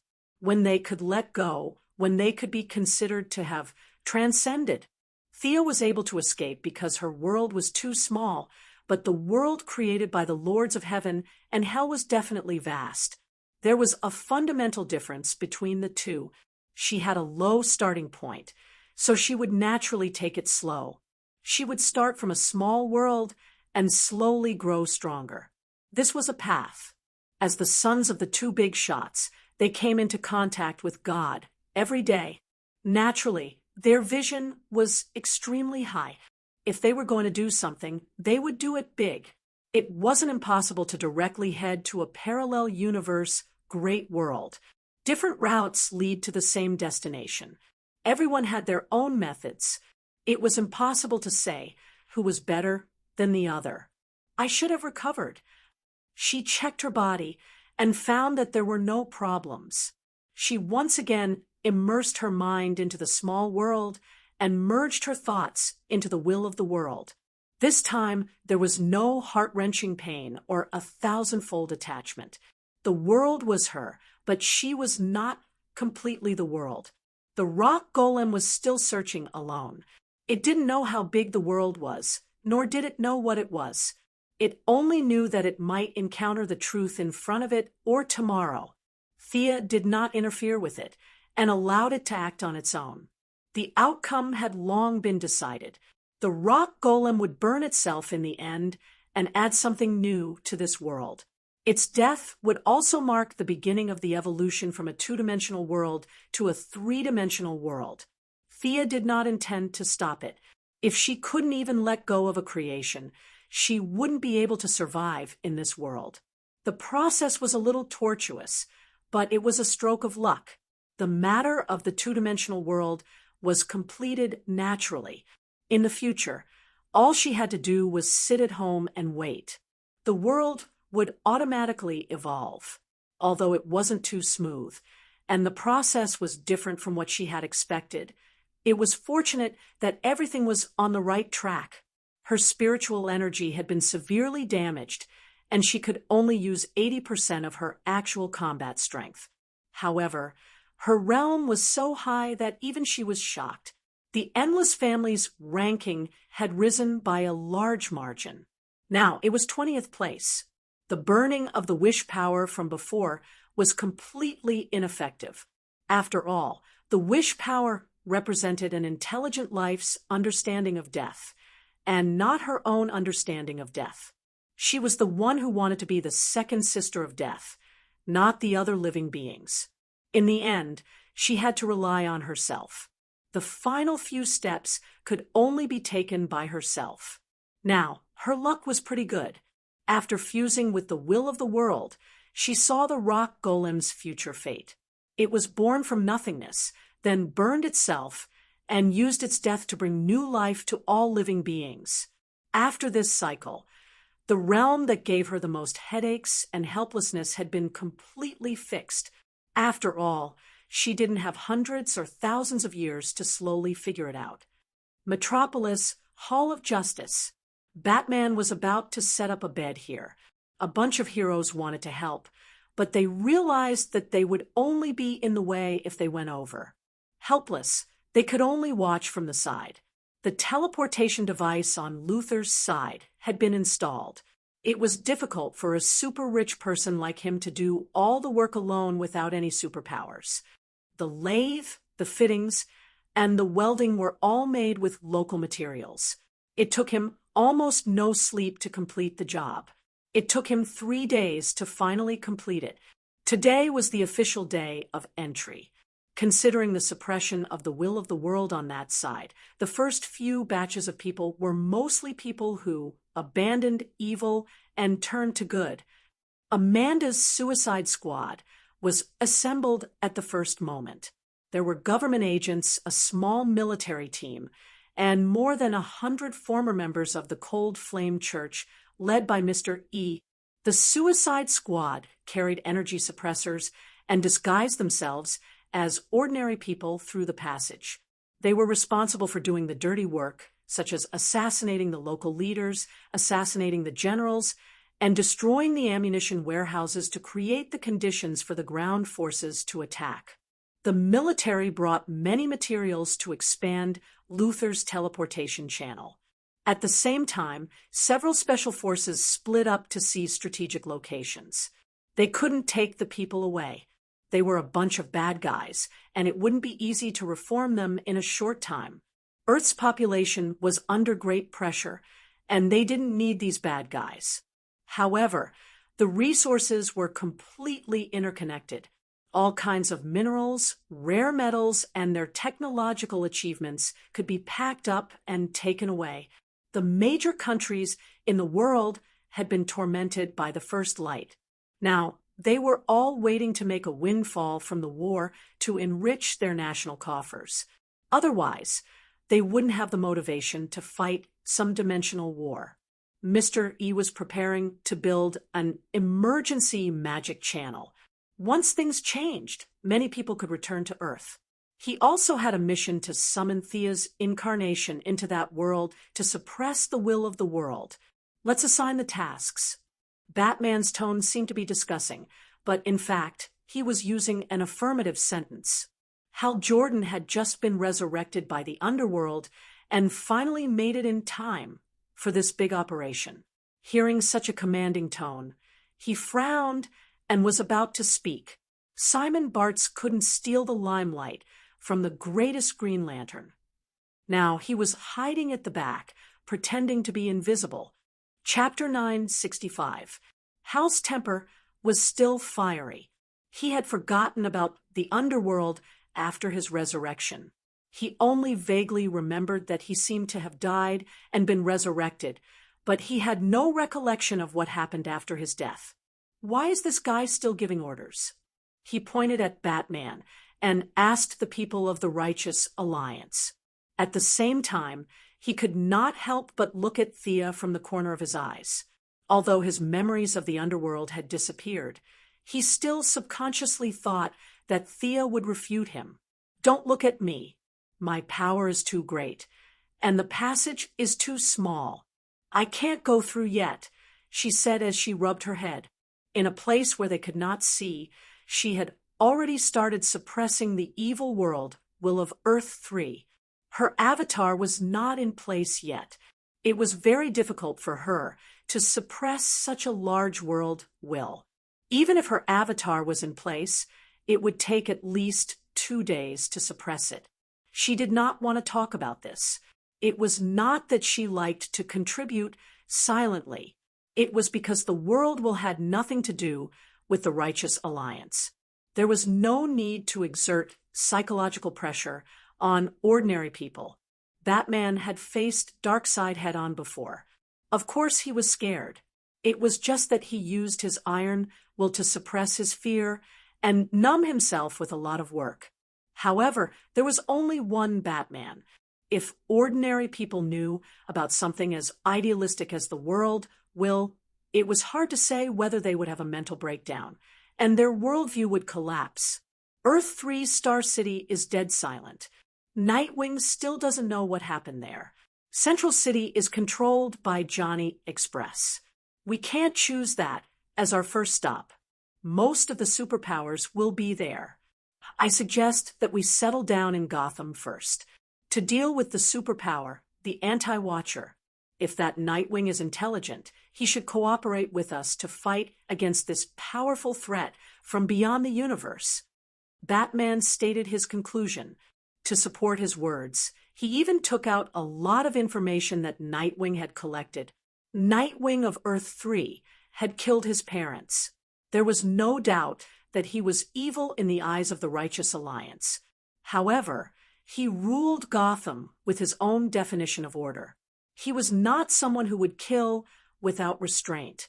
Batman felt that he could win him over first. To be honest, they did not know much about the Wayne family. However, it was always a good thing to have someone who was familiar with the local area to help. Superman wanted to nod and agree. Sorry, your idea is not bad. However, I'm afraid that it will fail in the next 2 days. Thea couldn't help but interrupt. Why? The Missy was having a headache. Why did this guy Batman have so many whys? If she openly declared that the righteous universe's righteousness would prevail, while the evil universe's evil would prevail, it would probably have a huge psychological impact on these heroes. The value of heroes lay in their perseverance. If they were told that no matter what they did, justice would prevail at the final moment, how would they feel? Since I'm going to win no matter what, I'll go home and rest. Putting herself in his shoes. Thea felt that if she were in his shoes, she would definitely think the same. Seeing that she had to answer this question, she had no choice but to talk to Batman privately on the Mind channel. Batman could only accept it passively. He couldn't speak in the telepathic channel. After thinking about it for a while, he felt that this matter was a bit mysterious. The will of the world was something that couldn't be seen or touched. No matter how strong his black technology was, it was impossible for him to catch one and study it. Nodding his head was a tacit agreement. The members of the Righteous Alliance did not know what they were talking about, but they wisely chose not to ask. Then we'll carry out the second set of plans. We'll attack Super Overlord's Fortress of Solitude from space. Thea felt that Batman had probably made a lot of plans. It was a good idea to get rid of Super Overlord first. Super Overlord was too intimidating to the 3 people on Earth. Although Thea estimated that he would most likely escape under the will of the world, it was still possible to seriously injure him. She would not participate in the early and mid-stage battles at all. She nodded her head in agreement. Green Lantern Hal also agreed. He could show off his skills in space battles without so many scruples. On the other side, Superman also agreed. Nightwing sent back a lot of Super Overlord's evil deeds. Superman was a little angry, which was rare. He said, "I want to defeat Super Overlord with my own hands." Thea jumped out again to pour cold water on him. Sorry. I'm afraid you won't be able to defeat him." Superman asked the same question as his old friend Batman. Why? That guy uses kryptonite as his main energy source. I reckon that the Fortress of Solitude must be filled with kryptonite. If you go in, I'm afraid it's not going to end well. Superman was suddenly stuck. He could rely on his willpower to hold on if it was 1 or 2 pieces of kryptonite. But if it was a few hundred or a few thousand pounds of kryptonite, he could not do anything. There was a limit to his willpower. It can absorb kryptonite, but it will be damaged by the yellow sun's energy, right? Batman asked. Thea nodded. Batman took out a yellow light ring from his belt. This can hurt him. It simulates the wavelength of a star. I remember that the yellow light can charge Kryptonians, so it can also hurt Super Overlord. Hal Jordan, Superman, and Diana all looked at the young lady with a strange expression. Thea was also very depressed. You took it out so openly because you thought I wouldn't beat you up, right? Batman kept a straight face. The ring is out of battery. It needs to be recharged. Your energy source is too strange. I haven't figured it out yet. Thea laughed dryly.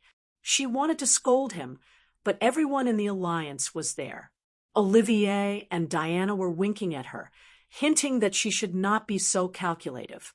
Fortunately, she did not care about the yellow light now. She shook her head, took out a brand new rechargeable lantern from the void, and threw it to him. I'll leave Super Overlord to you. You're a temporary member. Find a place where no one is around and recite the oath. The next plan was quickly discussed. The plan would be divided into 2 steps. 7 Lanterns and Batman would raid the Fortress of Solitude, then meet up with Superman to attack the Watchtower. Depending on the situation, they would choose the next target. The evil syndicate members were not on the same page, which gave them a chance to take them down one by one. Besides, Batman had also experienced the so-called evil world's will. If he went to deal with Super Overlord, he would definitely not kill him, and Super Overlord would most likely escape. However, he was the one who stopped the mission. Was it because he was affected, or did Super Overlord not deserve to die? Super Overlord has killed countless people. He's different from Owl. The essence of evil is contained in his every cell. Destruction and killing are his methods of doing things. If you want to kill him, you don't have to think about it, Diana advised Batman. Thea was sure that he would not kill anyone. Since he volunteered to deal with Super Overlord, she would let him be. At worst, she would send a few yellow lights to finish him off. As for Super Overlord killing Batman, the probability was so small that it was negligible. Chapter 966. Not long after the plan was discussed, Thea and Halsena signal, and the 7 Lantern Corps rushed to Earth. The yellow and green lanterns had more than 300 people, and Thea handed them over to Sinisto to lead them. The Holy Walker and Ching Nu were both conservative and not aggressive enough. Now that they were attacking a plane, considering that they were not aggressive at all, they could only let Sinisto lead them. The Green Lanterns were now the guardians of the Green Lantern Corps. They had been away from the material world for too long, and there were many things that they did not understand. The few of them could only delegate power to the Green Lanterns. The Green Lanterns elected internally and Hal Jordan became the leader. Without affecting the stability of the universe, he transferred 500 Green Lanterns from all over the universe to participate in the battle. He was now the leader of a force, and this was the main reason why he was unhappy with Batman as the commander. Only a few people from the Purple and Red Lanterns came. After Thea gave him 10 containers of junk as Christmas gifts, Orange Lantern Laughless also came over half coerced and half tempted. The Righteous Alliance, the Suicide Squad, and the Rogue Gang were all mobilized. The International Justice League, led by the Golden Vanguard, stayed on Earth. The Bat family's Batgirl, Batwoman, and Batwing were also left in Gotham to prevent Black Mask from causing trouble. The young Titan was also left behind to look after the home. The Bear Kids expressed their dissatisfaction, but they were all forcefully suppressed. On the surface, they were looking after the home, but Thea's secret forces were not used at all. With Death Nell Fiora's ability, it was more than enough to protect Earth. The military operation, codenamed Eternal Justice, officially began. All the participants were present, and they were teleported in batches 5 minutes apart. Madame Xanadu and Old Ma stayed on Earth. On Earth 3, with the help of Zatanna and her father, Mr. E worked together with the others and spent a lot of effort to summon Thea's projection over. This was Earth 3's Detroit. The name of the city was the same, but it was located in Europe. It was a sparsely populated city. The projection looked at the surrounding environment. She wanted to arrange the energy distribution of the lantern ring and then suppress the will of the world here. After a simple conversation with Superman and Diana, she teleported away to Mars in this universe. Many arrangements could not be disturbed, and an empty Mars was the most suitable. After she left, it didn't take long for the 7 Lanterns' ring to finally light up again. Superman and Supergirl activated their vision to the maximum. They carefully inspected the Earth. Superman first looked at the Fortress of Solitude in this world. Indeed, there was a lot of kryptonite stored inside, and it was heavily guarded. The defense facilities were all activated. It was impossible to sneak in quietly. He told Batman what he had seen. Batman also felt that it was stupid to attack head-on against countless defense facilities. There was no doubt that Krypton's civilization level was higher than Earth's. Fortunately, he had a lot of backup plans. Where are the watchtowers? How are the defenses there? Superman looked at the square watchtower again. It seemed that to avoid the overbearing Fortress of Solitude, the Night Owl's watchtower was not in space, but on the far side of the moon. Superman looked for a while before he found it. The outer layer is covered with a thick layer of lead. I can't see what's inside. Superman looked at Batman speechlessly. Why is this nightingale here the same as you? Batman did not seem to understand the meaning of his gaze. Where are the enemies at the moment? Superman and Supergirl searched separately and soon came to a conclusion. Super Overlord should be in his fortress. The Night Owl seems to be on a date with Queen Super. Divine Power Ring is with the government personnel in the Black Palace. Johnny Express is in Central City. Deathstorm is not found. It might be in the Watchtower. See, Overlord is in the Atlantic Ocean. We can create a small disturbance and gradually lure them out. We can kill them one by one. Mr. Excellent tried to make a suggestion. There were supporters and opponents. The supporters thought that it was a good idea to suppress the enemy with numbers. The opponents thought that it was not a good idea. They did not know if the enemy had a way to contact them. They might be able to trigger the whole situation. Once the war started, they would lose the initiative. Attack the Watchtower. I need more information on them. The discussion was fruitless. Batman did not continue to promote democracy and directly gave the order. Who would go? It must be someone with the ability to fly and survive in space. The 7 Lantern Corps was the most suitable, but Sinisto did not move. As the commander of the three lanterns, he acted as if he did not hear. Hal was also dissatisfied with Batman's unscrupulous orders. It was fine if he commanded this and that, but now he had 500 Green Lanterns behind him. If he obediently followed orders, what would the Green Lanterns think? The Purple Lantern Carol Ferris chose to synchronize with the Green Lantern. The Orange Lantern Laughless was very satisfied with the Christmas gift Thea gave him. Now he was hiding in a corner and writing quickly. He wanted to write a longer list of gifts that he needed. He did not hear Batman at all. On Earth, Superman's Supergirl characteristics were too obvious. They could not move. Diana's combat power was too high. It would be a waste to move now. The remaining Sea Overlord Bali could not fly. The situation was a little quiet for a while. At the critical moment, the Red Lantern Corps stood up. The Red Lantern Corps leader, who looked fierce and burly, said angrily, "Attikitas does not care about your war. I'm just here to repay a favor. I'll leave after a fight. Tell me, Earthling, how do you want me to fight?"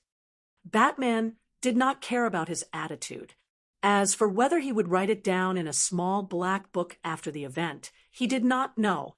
He thought for a while. You guys pretend to pass by inadvertently in space, and then attack the watchtower. It's best if you can lure the enemy out. Can you do it? On the other side, Ching Nu said that she could teleport them to a distant place. After that, they could pretend to pass by, and then fly back. Attikitas was very dissatisfied with this kind of sneaky behavior. However, as he said, he was here to fight to repay a favor to Thea. It was not a problem for him to fight however he wanted. Nodding in agreement, Ching Nu teleported them away. In less than 10 minutes, a few heroes with supervision saw him rushing toward the moon's watchtower with Civet and his subordinates. It had to be said that the Red Lantern Corps were all fierce. They did not look like good people at all. Furthermore, they came in different shapes and sizes. They looked like aliens. Deathstorm, who stayed behind to do research on the watchtower, did not find anything unusual. The main theme of their universe was evil. It was too common to see a few evil aliens passing by. Completely unaware that this was the prelude to the Great War, Deathstorm slowly walked out. In Thea's original world, Firestorm was a superhero formed by Ronnie Raymond and Martin Stein's Firestorm Matrix. The Deathstorm here was a supervillain formed by the mad scientist Martin Stein, using the Matrix and Ronnie Raymond's corpse. Chapter 9, 67. Squeezing two completely different life forms into one body, one had to admit that it was crazy. Even Thea was seeking life in the midst of death. She didn't dare to hold the two opposing positions of life and death in her hands. That was simply asking for death. The intersection of yin and yang, the fusion of water and fire, sounded beautiful and awesome. In fact, reconciling two completely opposite energies only existed in imagination. God should be able to do it, but Thea would never dare to do such a thing. Professor Martin Stein from Earth 3 happened to be a bold and dedicated person to science. He combined himself, a living person, with the corpse matrix and miraculously formed a new life form. At the same time that he obtained superpowers, the undead part also caused his way of thinking to undergo a drastic change. Having the ability to rearrange the atomic and subatomic structure of inorganic matter gave him an extraordinary view of the composition of the whole world. Among the syndicate members, he was the most indifferent to life. His gloomy gaze swept across the Red Light Corps members. His eyes, which had long since broken away from the human vision system, sized them up repeatedly. Among them, Attikitas's vitality was simply unseen. Previously, Deathstorm had secretly studied the cell composition of Super Overlord. It was a genetic state that was beyond the limits of Superman's imagination. It was efficient and compact, and the cells were full of power. The scientific arrangement made the Kryptonians live longer than the people on Earth, but they would still age. As a scientist, Deathstorm believed that he was right about this. But what about this guy in front of him? He looked at Attikides again and quickly calculated the vitality of the red light core leader. The result was an astronomical figure. He was afraid that he had miscalculated, so he calculated again. The result still shocked him. This big guy in front of him could live for hundreds of millions of years, even if he was a baby. This was incredible. The structure was obviously not as scientific as the Kryptonians, and the distribution method did not achieve the most rational effect. Why did this guy have such a long lifespan? He really wanted to dissect him and take a closer look. Deathstorm's cold gaze looked at Attikides as if he was looking at a specimen. This made him even more uncomfortable. The red light core leader had a bad temper. Anyway, he was here to fight and leave after the fight. Now that the enemy was looking at him like he was a walking piece of pork, he couldn't stand it at all. He roared and rushed forward with his people. In addition to the civet he took from Earth, he also brought 2 subordinates with him this time. Ratchet only had a meat bag-like head floating in the air. He lived on a highly developed planet in Sector 995. The intelligent life there had eliminated disease, poverty, hunger, and other factors. They had developed their civilization to a level not inferior to that of Krypton. The word crime only existed in dictionaries and philosophy. Every life was placed in a small container after birth. They communicated with each other on the internet and through holographic images. This was their entire life. Any physical contact was considered illegal. Ratchet, who was 138 years old, had just reached adulthood. He lived in the number 567 nutrition cabin of Unit 24, Room D, and this was his home. He was born here, and according to the strict laws of the planet, he would die here. The living habits of dozens of generations had caused their descendants to change beyond recognition. Their bodies had completely degenerated into a few tentacles that could barely sense the outside world, while their heads were incomparably large, making it convenient for them to connect to the planet's network. The young Ratchet was at a loss for the future. An idea that was considered treacherous by the locals grew in his heart.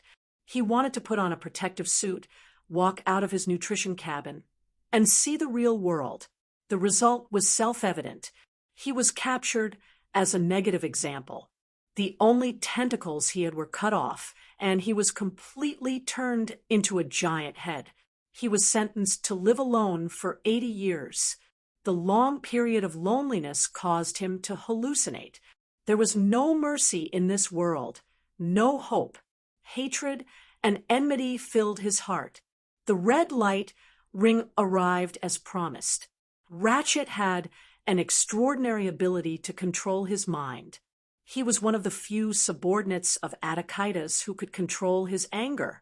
In fact, the Red Light Corps had a large number of people, but there were too few who were drawn out for free combat. As the leader, Attikides could only leave those who were controlled by hatred on the planet and let them fight among themselves to relieve the anger in their hearts. He brought a few who could accept orders out to work and see the world.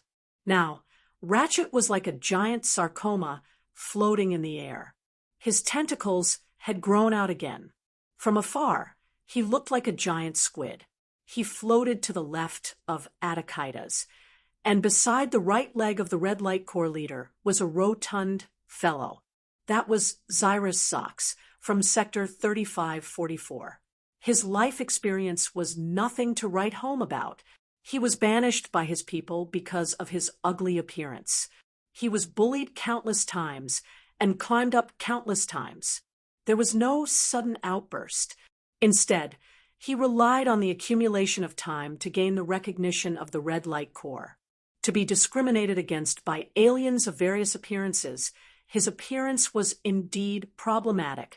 Hal Jordan had once mocked Zox for looking like a giant beach volleyball with hands and feet. Thea agreed with this. This was because he did not have a torso or a head. A large face grew on a rotund body, surrounded by 2 small hands and 2 small feet. This appearance was indeed comical.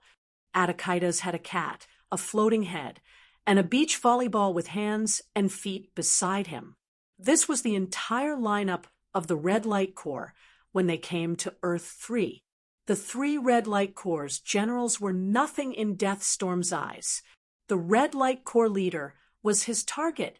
As for the 3 small fries, he would study their corpses after the battle and decompose them into atoms. However, he did not care about the others. Instead, Ling Xing was the first to rush up. The Red Light Corps could use materialization, but their minds were occupied by anger. They lacked this calmness. Instead of using the Light Corps, they might as well use their own bodies. Ling Xing was completely transformed by the Red Light Corps. This Earth's domestic cat was now abnormally fierce. He would use his sharp claws to vent his uncontrollable anger. Attikitas did not know that this was the secret plan of the Red Corps. He had secretly captured a few domestic cats on Earth. Unfortunately, no matter how he tortured them, they did not develop enough emotions. Helpless, he could only give up. Now that Ling Xing was his most important partner, he followed closely behind and rushed up. The remaining Ratchet and Brother Volleyball also ran over, ready to tear the enemy into pieces. Very passionate. Let me see if you have the ability to be passionate. The few Red Light Corps did not materialize. Deathstorm could not see any similarities between them and the Divine Power Ring. The Red Light Corps' rings replaced their hearts and were hidden inside their bodies. From the outside, it was impossible to see any abnormalities. In the eyes of Deathstorm, these people were just unlucky aliens passing by. Chapter 968. Spirit Star's body was the smallest, but its movements were the fastest. With a distance of 100 meters, it ignored gravity and arrived in the blink of an eye. Its blood-red claws brought a gust of wind as it clawed at Deathstorm's face. "Go away, little thing." Deathstorm's right hand gathered a large amount of heat energy, and an energy cyclone was thrown forward. Spirit Star made a nimble turn in the air, and its left claw drew a bloody groove on Deathstorm's skeleton-like face, but there was little blood, as if it had grabbed a piece of dead wood. "Meow, meow, meow." The cat was dissatisfied and muttered to Attikitas. The Red Light leader looked like a brute, but he was actually very talented, and he had learned the cat language without a teacher. He nodded and comforted his pet and right-hand man. "Your body is very hard, right? Let me see how hard it is." Attikitas was like a bull, breaking up Deathstorm's thermal shockwave with one punch and then continuously hitting the enemy's body. He then opened his bloody mouth and spat out a large amount of fiery energy. The red light rings replaced their hearts. Their anger and emotions mixed together with the circulation in their bodies. Their blood could be spat out in battle, a unique attack method unique to the red light rings. The flames could burn in a vacuum and could burn away any flammable or non-flammable objects, including the energy barriers created by other energy rings. Unfortunately, they encountered Deathstorm this time. What a strange ability. The red light flame's temperature did not exceed the firestorm matrix, and the anger in it could not affect Deathstorm, who was already half dead. Dead people had no emotions. Although he was not completely dead, the red light's blood flame that circulated through his body was not completely angry. Other than Attikitas' violent impact, which broke a few of Deathstorm's ribs, it could be said that it did not cause much damage. It could freely change the atomic structure at will, and it was too easy to repair itself. In less than 2 seconds, Deathstorm returned to normal. Ratchet, who was not far away, suddenly began to blink rapidly. Deathstorm seemed to have returned to the time when he was still called Martin Stein. At that time, he had snatched his colleague's Firestorm Matrix and killed him in order to monopolize the glory. The distant memory filled his mind, making him forget that he was still on the battlefield. The big volleyball Zox jumped above his head and spat out blood flame thicker than Atticaitus's. This time, it finally worked. On one hand, Deathstorm's thoughts were stirred, and on the other hand, a large amount of anger emotional impact. Even with the corpse as a buffer, the other half that belonged to the living was still affected. Kill you, kill all of you. He began to roar. Without another word, Atticaitus struck out, with heart gouging. Even without the lantern ring, he still possessed considerable strength. A large hole was punched through Deathstorm's extraordinary body. Unfortunately, he had long since lost his human organs. A pile of atoms were arranged in a matrix. Heart, as an energy body. He did not need those things. Not only did Atticaitus's attack fail to kill the enemy, but it also caused the enemy to counterattack like crazy. As a result, of course, storm. As eyes of the moon. This guy was not afraid of fire. His recovery ability was amazing, and he had high resistance to all kinds of abnormal statuses. For a time, the 4 red lanterns could not beat him. This was especially true when the Deathstorm suddenly appeared and grabbed one of Zox's legs. It activated its own ability to rearrange the atoms and directly turned Zox's leg into crystal clear powder. This kind of strange attack method made them feel quite apprehensive. Fortunately, Zox also had his own ability. His hands and feet could grow infinitely, but the others did not have this ability, and for a time, they were restrained. Batman took advantage of the battle to sneak into the watchtower. He quickly cracked the defense program of the Night Owl.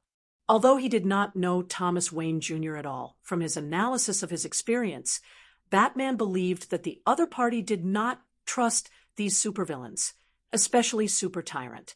The other party must have a backup plan to counterattack in times of crisis. He quickly looked through all kinds of information, but unfortunately, no matter how careful he was, he could not avoid some key information. A rapid roar began to sound from the space base of the watchtower. Deathstorm, who was slowly gaining the upper hand, was shocked. Villains were more powerful in this aspect. They were 10 times more vigilant than heroes. Living in a world where you did not harm others, others would harm you. As one of the rulers of this evil earth, his sense of crisis was far superior to the average villain. These enemies in front of him were not passing by chance, but premeditated. Their purpose was to steal information. Deathstorm was intelligent and quickly analyzed the reasons, but he couldn't figure out what these aliens wanted from Earth. You guys are so slow. Sinisto floated proudly in the sky, looking at Atticaitus with undisguised disdain. Do you need help? His nostrils were in the air as if he was giving alms. No need. Atticaitus did not expect his first battle to be so tricky, 4 against 1, and they did not have the upper hand. Finally, he did not hold back. The lamp ring was not used usually, but it did not mean that he did not know how to use it. With a swoosh, a red giant hammer a few meters tall appeared. Deathstorm was stunned. This thing was a bit like the Divine Power Ring, but the Divine Power Ring was green, and this was red. What was the relationship between the two? Before he could figure it out, Ratchet launched a psychic attack at the right time and stunned the enemy. The red giant hammer fell and smashed Deathstorm directly into the deep pit on the moon. After that, Atticaitus showed his skillful control skills, changing from a slap to a grab. A red giant hand firmly grasped Deathstorm and gradually tightened its grip. Deathstorm's body was very strong, but that was compared to ordinary people. He could change molecular structures at will, but it could only change objects that could be explained by the firestorm matrix. It was ineffective against the lamp ring that came from thousands of years in the future. Who are you people? He was a little dumbfounded. In his eyes, these people who were flashing with all kinds of lights suddenly jumped out from the crowd. There were red, yellow, green, and blue. His eyes suddenly saw hundreds of green lights, and he instantly realized the seriousness of the problem. But he did not realize that these people came from another universe until he finally found Hal Jordan. One was very brave, and the other was timid. Their temperaments were completely different, but their appearance was not much different. Plus, they were all green lights, so Deathstorm finally realized his negligence. You guys come from another world. He wanted to call a few of his companions. Although they looked united, at least they could maintain unity in front of a strong enemy.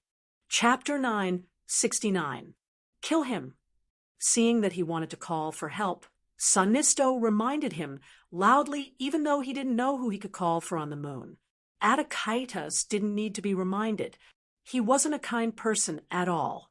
He increased his emotional output and wanted to crush Deathstorm alive. Of course, the other party wouldn't give up easily. Deathstorm's body began to rapidly fission like a nuclear explosion, and his energy level was increasing exponentially, self-destructing if he couldn't win.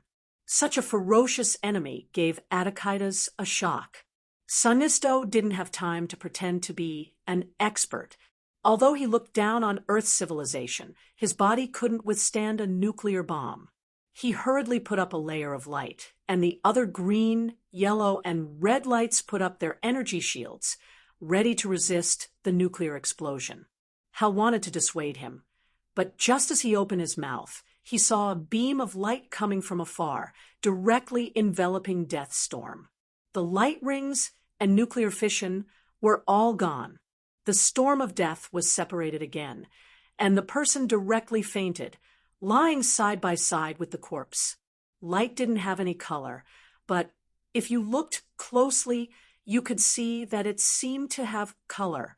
Looking at it a few more times, you could see that it was the color in your mind. The ball of light swept away the Deathstorm duo and tossed a shimmering object to Athakaitas. This interceptor was naturally Thea. Deathstorm was very helpful to her in terms of atomic construction. In addition, his combat power wasn't bad. In fact, Earth's firestorm was also very strong. Unfortunately, the duo didn't have much offensive power and was limited by many conditions, such as morality and human nature. They couldn't even use 30% of their combat power.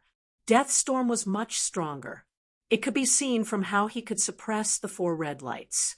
As for whether this guy was a bad guy or not, there was no doubt that Deathstorm was a bad guy. But he was also a scientist.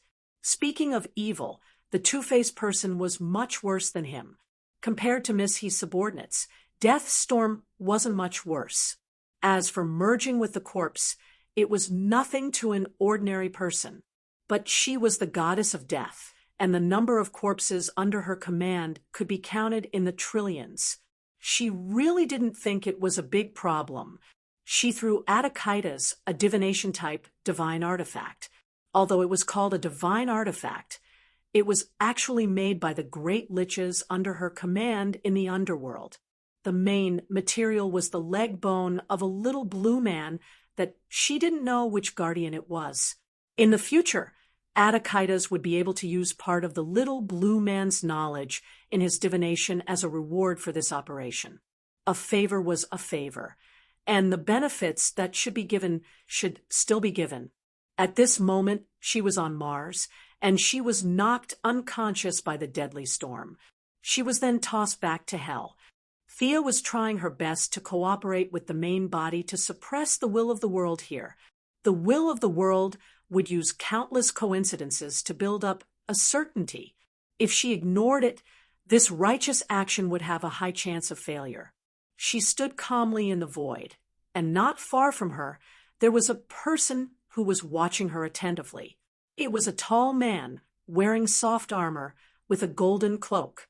His face was ordinary, and he wouldn't stand out in the crowd. The only thing worth noting was that he was surrounded by a black aura, as if he had practiced some kind of demonic art. You are a unique life form, a special existence. Why do you want to participate in the struggle between ordinary life forms? That doesn't suit your identity. The man had been watching for a while, and only when Thea saved the deadly storm did he ask in a calm tone. Thea bowed slightly and said in a neither servile nor overbearing tone, "Respected Watcher, our life forms are different, and our responsibilities are also different. You are responsible for monitoring, recording, and future planning, and I will do what I have to do." The increase in her realm allowed her to take a big step into the origin of the world. She was not afraid of a Watcher who was similar to a programmed puppet. Then, her tone carried a hint of temptation. The purpose of the anti-Watcher is to destroy and absorb this universe. Your responsibility and my purpose do not conflict, and we can even cooperate well. After all, the anti-Watcher is your greatest enemy. The Watcher continued to be calm. The universe is born, and it is also destroyed. This is the limit of the rules. Can you watch this universe die, watch yourself disappear, and be indifferent? Thea asked tentatively. I can. You are lying. There is still a trace of unwillingness in the deepest part of your heart. You are not ready to face death calmly, and you are even a little resistant. Like a candle in the dark night, I can see this very clearly. Thea exposed the truth mercilessly, day after day, year after year, observing life forms, and the universe finally made some changes to these Watchers that were not set in the settings. They were eager to listen, unwilling to die with the universe, and had a little attachment to their own form of existence.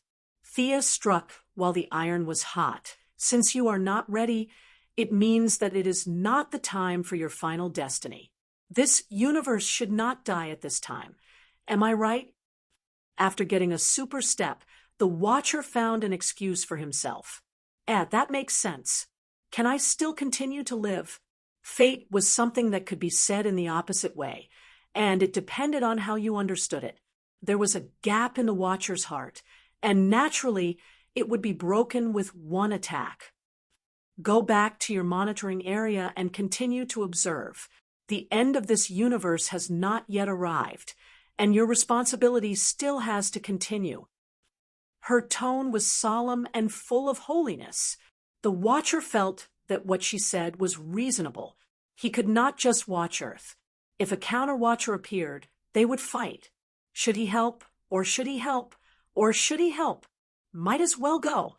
The troublesome Watcher was fooled away, and Thea was relieved. The Watcher was not weak and could borrow a part of the universe's power. She only had the realm now, but she did not have the corresponding means to turn it into attack power. It was really not suitable for her to fight against them. She shook her head and continued to focus on the work in front of her. As soon as she started, she found an abnormality. The resistance of the worlds will seem to have weakened by more than half. Before it was like a tug-of-war, but now it was as easy as crushing dry weeds. She originally planned to use 2 days to suppress it, but now it seemed that half a day would be enough at most. She could even slightly change some of the core settings. It was obvious that the Watcher helped her. She did not refuse at all. She brought her own food and saved his life. It was already good enough that she did not ask him for some world origin as a reward for the mission. When evil developed to its end, would it give birth to justice? She could not guarantee it, but that kind of universe did not conform to the rules of the world. In all the parallel universes, there must be a universe that represents evil. Thea was ready to push back the evil here a little and let them return to the state before Super Tyrant came to Earth. Although evil, there was still justice. This was the change she made to the world's will. She began to speed up the suppression of the world's will, and Batman also made a breakthrough. Chapter 970. Nightingale had indeed left a way to counter Chow Ba. His watchtower would emit a unique electromagnetic pulse that disintegrated the external defense facilities of the Fortress of Solitude. "Who are you?" "A bunch of ants." He looked very similar to Superman, but his face was full of hostility. The logo on his chest was not a capital S, but a U. Surrounded by many lanterns, he was not afraid at all. Instead, his eyes glowed fiercely like a man-eating beast. "Do you think I didn't take precautions against Nightingale's little tricks?" Chow Ba sneered. As his voice fell, a large group of alien creatures flew out of the Fortress of Solitude. They had different characteristics, but the only thing they had in common was that part of their bodies had been mechanically modified and controlled by Chow Ba. Some could spit acid, some could clone themselves, and some could turn into shadows to launch sneak attacks. Even if the lanterns were mentally prepared, they were still caught off guard by the various abilities. "Looks like that old thing failed. I said that weak earthlings can't be trusted. I have to rely on myself for everything." The death storm sent the message at the end. Chow Ba already knew that these guys came from another dimension, a dimension that they had coveted for a long time. Chow Ba looked around, and his eyes automatically found Batman. This guy looked ordinary and seemed to be the leader in the circle. He could be a good target to show off his power. His nature of bullying the weak and fearing the strong made Chow Ba make a choice that he would regret for the rest of his life. He did not say a word and used the method of sneak attack. He bypassed the oncoming green lights and went straight for Batman. "What's that?" It was too fast. He did not understand what happened at all. He only saw a yellow light pass by in front of his eyes. At the critical moment, his body turned quickly, but the yellow light still cut a bloody groove on his shoulder. He turned to look at Batman and found that this guy was wearing a yellow and black battlesuit. Only the cape was still black. The most important thing was that he was wearing a ring on his left middle finger. The ring emitted a very uncomfortable yellow light. What was this? Was it the same ring as the green light? Initially, Chow Ba did not pay much attention to it. On Earth, the 3 god power rings, Hal Jordan was just there to make up the numbers. This made him feel extremely disdainful of Lamp Ring. But now that he had doubts, he quickly discovered a problem when he looked around. This was a dazzling, multicolored light. Among them, there were many yellow lights that made her uncomfortable. "Go, all of you go." Super Tyrant didn't dare to go up himself, so he desperately controlled his mechanical creations to fight against Yellow Lantern. An experienced green light could simulate the wavelength of kryptonite, and an experienced yellow light could simulate the wavelength of a star. Batman had only been wearing the temporary yellow light for a short period of time, but it didn't stop him from being familiar with the sun and accurately calculating the wavelength of the star. This was homework that he had left for Damian back in the year, and it was child's knowledge to him. He had spent a lot of time researching the creation, use, and destruction of such a high-tech item like the light ring. Although he hadn't researched much, his familiarity with the lantern ring wasn't inferior to Sinisto's. As for whether or not he had the ability to inflict fear, ask the two-faced man, who was still afraid of Batman popping out of nowhere in hell, as well as the bad guys on the streets of Gotham. They all had the right to speak. "You're finished." Batman did not back down. He had beaten up Darkseid before, so Ultraman was nothing to him. He waved his hand and threw 3 yellow darts. Super Tyrant didn't know how these yellow lights could hurt him, so he didn't dare to take them head-on. He hurriedly dodged and dodged the darts. He had been invincible on Earth for too long, and he had forgotten to attack. In his subconscious, he didn't realize that he needed to defend himself if he was attacked. He had always been the one bullying others from above. When had he ever been beaten? When he saw Batman charging at him from the corner of his eye, he was already a few beats too late. He saw a fist with a golden glow coming straight at his face. "How dare you, puny earthling!" Super Tyrant's face was ferocious as he reached out to grab Batman's fist. He wanted to crush this enemy who dared to offend him, from his hand to his arm to his entire body. Unfortunately, the moment his hand came into contact with Batman's fist, a sense of powerlessness filled his body. It was as if the power that could move a planet had never existed. Unprepared, he was punched heavily on the left side of his face by Batman. Super Tyrant reflexively turned around and tried to escape. Batman had plenty of flying experience in mecha and gliding, so he didn't hesitate to chase after him. Of the two people, one had his speed greatly reduced by the wavelength of the star, while the other had his speed greatly increased by wearing the yellow light ring. The result was self-evident. Before he could escape the range of the moon, Super Tyrant was kicked to the ground from behind by Batman. Fists rained down on him. "How can this be? This must be a dream. I'm invincible." Super Tyrant's face was covered in blood. He was still shouting and yelling like a mad dog. Batman revealed the answer under his puzzled gaze. "You're too superstitious about your own strength. You've long forgotten your own weakness. You only know how to rely on strength without any willpower. You're the weakest person on this planet." After saying this, he smashed a fist into Super Tyrant's head. At this time, Super Tyrant had long been reduced to the size of a dog by the wavelength of the star. His physical fitness wasn't much stronger than an ordinary person's. Coupled with the huge psychological gap, he directly fainted. "He's really weak, isn't he?"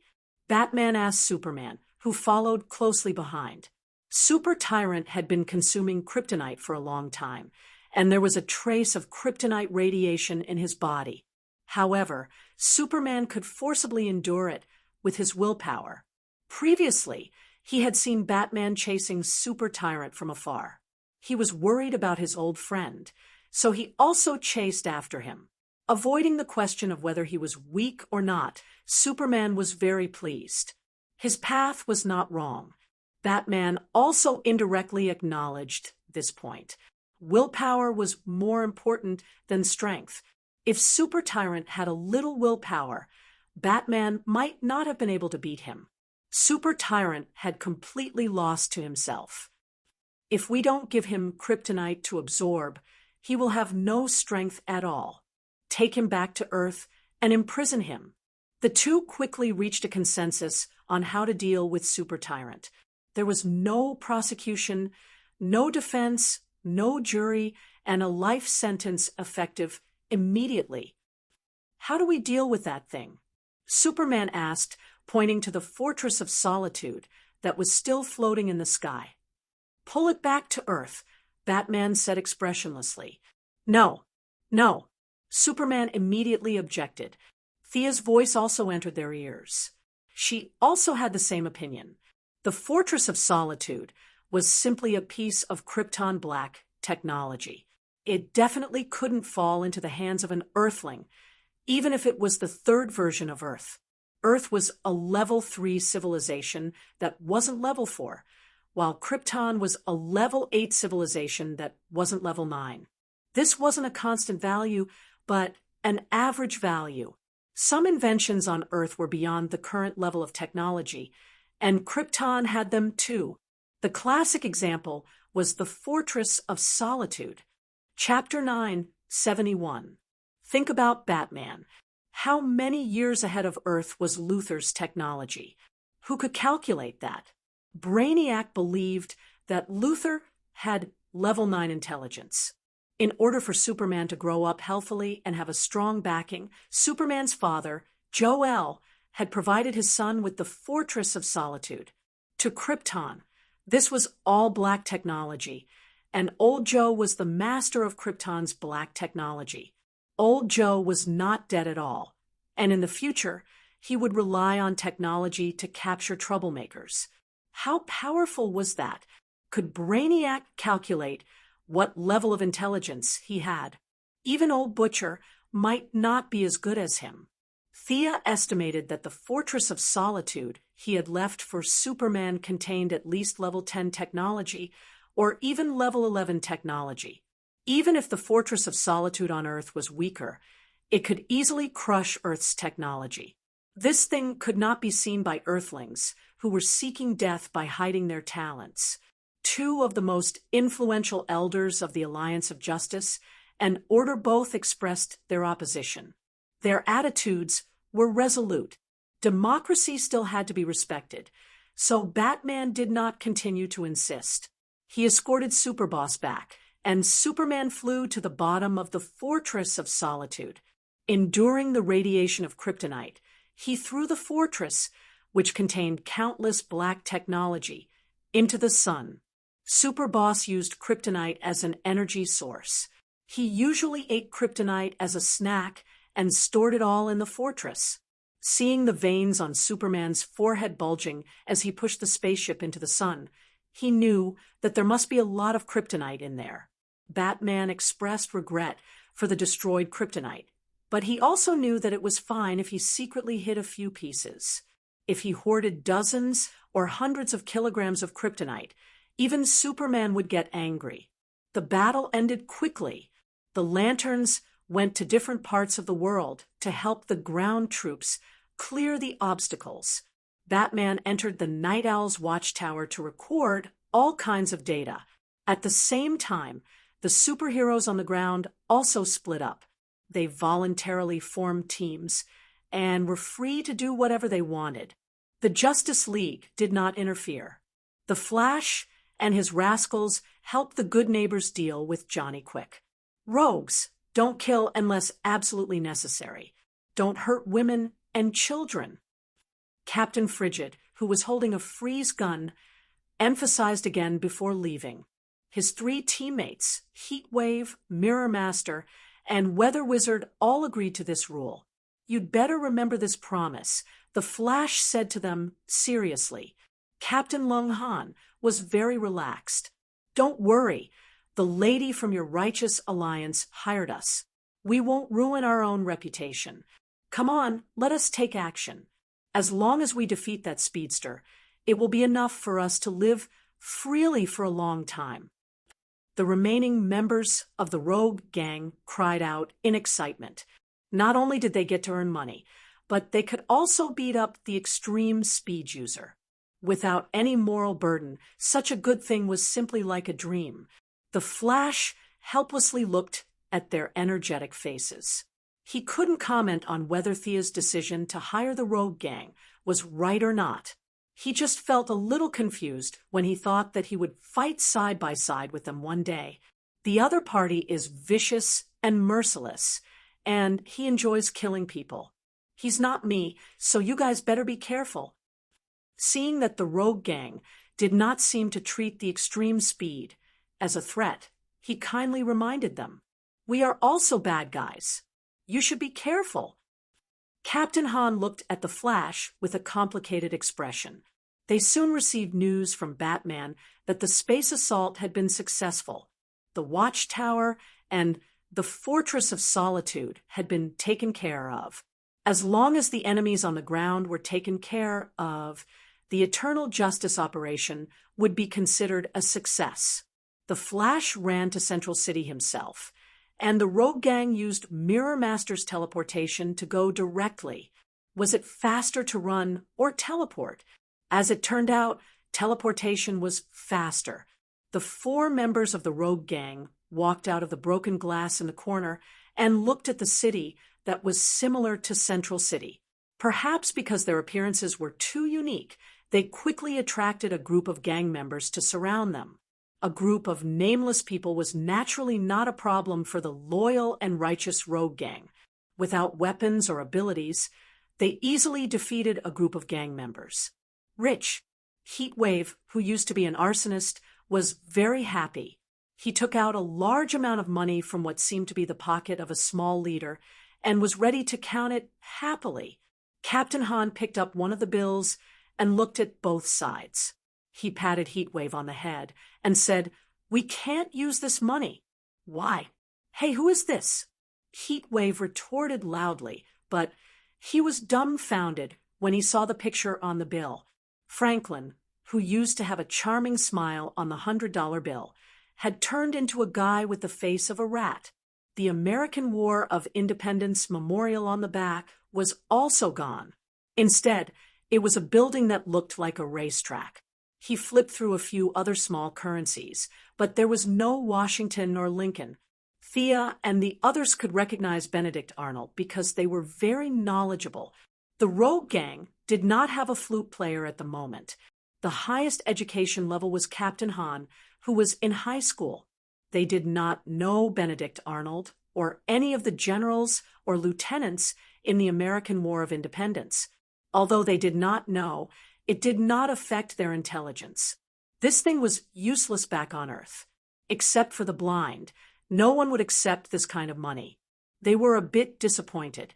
They could only focus on the mission. Thea's fee for hiring these people was not expensive or cheap. $2 million per person. She paid $8 million for the 4 of them. If they caught Johnny quick, they would be rewarded with another $2 million. The few of them were like paupers who had received a windfall from the sky. They were so happy that they came to Earth 3. Extreme speed, extreme speed. This was what was on their minds now. Find this guy, beat him down, and then get the money and call it a day. With the ability of the Mirror Master, they began to frequently search the city. On the other side, the Flash also entered the city. The 2 groups of people split up to look for the enemy. Hee, it seems that you are looking for me. The enemy did not hide, but chose to take the initiative to attack. This was an extremely aggressive extreme speed. Johnny Quick's real name was Jonathan Allen. The people of Syndicate did not know his real name. His girlfriend was the original child of a spy who lurked on Earth. After receiving the alarm from Owl, he immediately found the 2 groups of people in Central City. As an extreme speed, he wanted to compete with the Flash of the other world. However, he was vicious by nature. Thinking that his girlfriend was doomed, he decided to attack the weak first. He set his first target on the Rogue Gang. Zooming past the familiar streets, he finally couldn't help but laugh when he saw the faces of the Rogue Gang members. He knew all 4 of them, or rather, he knew their counterparts on Earth 3. They were 4 loyal police officers, known as the conscience of Central City. However, the 4 of them were brutally murdered by him many years ago. Originally, he still had some reservations about the so-called enemies from the other plane, but now he officially confirmed that these guys were indeed from another plane. Chapter 972. After turning 2 corners, he rushed out from the shadows. He had already noticed that Mirror Master was responsible for the mobility of this small team. As long as he killed this person, the remaining 3 would not be able to escape from his hands.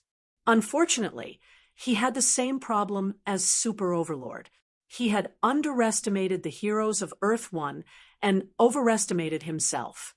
As someone who had been entangled with the Flash for so long, how could Captain Frosty not be on guard against a surprise attack from a speeder? His goggles were a combination of many advanced technologies, among which dynamic vision was the most important. When there was a high-speed reaction in the area, the goggles would automatically switch to auxiliary mode.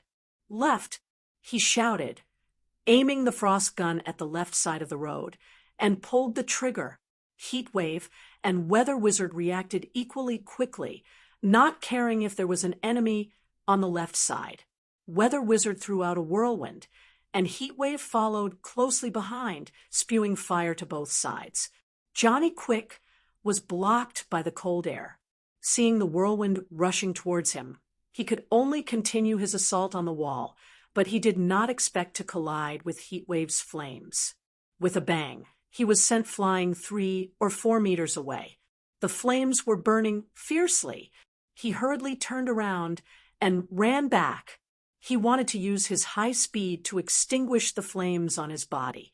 But since Heatwave and Miss Gotham's Firefly had discussed the experience of arson during the Night of Darkness, a lot of accelerants had been added to the flames, making them hotter than traditional flames and harder to extinguish. Johnny Quick ran for 3 kilometers before he was able to completely extinguish the flames. A large part of the protective suit below his left rib was burnt, and even some of his skin was damaged. He was caught by the Flash. Good, and evil did not coexist. They simply confirmed each other's identity and began to race. After running a few steps, the Flash already had a 60% chance of winning. His opponent's speed was not as good as his. After being spurred on by Savitar and extreme speed, the Flash's speed had already surpassed Johnny Quick. The reason why they seemed to be evenly matched was because he was not familiar with the terrain here. Barry had experienced those few unconventional speedsters. Now that he looked at a normal speedster like Johnny Quick again, he felt that he really wasn't up to par with them. There was only one extreme speed on Earth, and Johnny Quick had no pressure at all. Naturally, he would not spend a lot of time on training. There might be a gifted extreme speed, but it was definitely not him. Seeing the 2 speedsters pulling out long yellow shadows and running further and further away, the rogue gang members were very unhappy. "The Flash, you're stealing the kill. You're too disloyal. That's $2 million. Mirror Image Master didn't say anything and chased after them with a few of his companions. Johnny Quick's head began to sweat. A minute ago, he had already disregarded his dignity and called for help from his companions. Unfortunately, their communication channel had been hacked by Batman, and no one received the message. Barry ran faster than him, so the frequency of his attacks was naturally higher. With the help of the rogue gang, Johnny Quick was almost knocked down several times, but he managed to escape with his cunning. "Mommy!" A little girl was snatched away from her mother's arms by Johnny Quick and thrown into the sky. Barry could only stop to catch the child. An old man with a white beard was kicked away by Johnny Quick. Regardless of whether he was a bad guy or not, the rogue gang abided by their bottom line and helped the elderly, women, and children. They also hurriedly followed to save people. Because of various factors, the speed of the 2 sides was once again equal. However, Johnny Quick was dealing with the 5 of them by himself, and slowly he could not hold on. The Flash and the rogue gang were deliberately forcing him to the outskirts. His range of activity was rapidly shrinking under the pressure of the 2. He was unwilling to give up, so he set up a small trap. Johnny Quick used a fake move to cause a heat wave to hit a building. The fire burned very quickly, and the building was filled with smoke. At least dozens of people were trapped in the building. The Flash rushed in to save people. Without Barry's cooperation, the rogue gang encountered a great crisis. Damn you all! Johnny Quick hated these troublemakers. Without them, the Flash wouldn't have been able to catch him. The Mirror Master had a lot of means to move, and he was quite deceptive. Before, he was almost caught in the mirror world. Johnny Quick always cherished his life, and he did not dare to enter this kind of strange space. The weapons of Captain Cold and Heatwave were also lethal to him. Especially the ice speed reduction was too fatal for him. He set his sights on the Weather Adept, who had powerful attacks but was 2 beats slower. The Weather Wizard was called a wizard, but in fact, it had nothing to do with traditional wizards. He was just a person with the ability to control the weather. Once he had time to accumulate energy, his attack power was far greater than the total of the rogue gang. However, in a normal battle, the weakness of his slow moves was easily discovered. Johnny Quick used him as a breakthrough point. It could be said that it was a very smart decision. Go to hell, trash! He quickly swept past the few people, leaving the ice and fire behind him, and reached out his hand to grab the Weather Wizard. Crash! The Weather Magus shattered into pieces like glass, and the excitement he felt when he thought he had succeeded was instantly extinguished. Looking at his hands full of broken glass, he knew that he had fallen into a trap. After all, the rogue gang was a group of bad guys, and a group of very united bad guys. They made full use of their own abilities and the character of their enemies. The weather wizard had left the team in the previous chase. He created a storm over the city and hid in the eye of the wind, which not only disturbed Johnny Quick's vision, but also slowed down his speed. At the same time, the Mirror Master created a mirror image to follow the few people and finally led the enemies to jump into the trap. Bang! With a light shot, a large cloud of frozen air wrapped around Johnny Quick's calf. No one could run away with their legs frozen. Johnny Quick's face changed greatly. He hurriedly mobilized the power of lightning speed to accelerate the thawing of the frozen parts. At the same time, he bowed to Captain Cold and the others. "I surrender! I surrender! I'll tell you a big secret."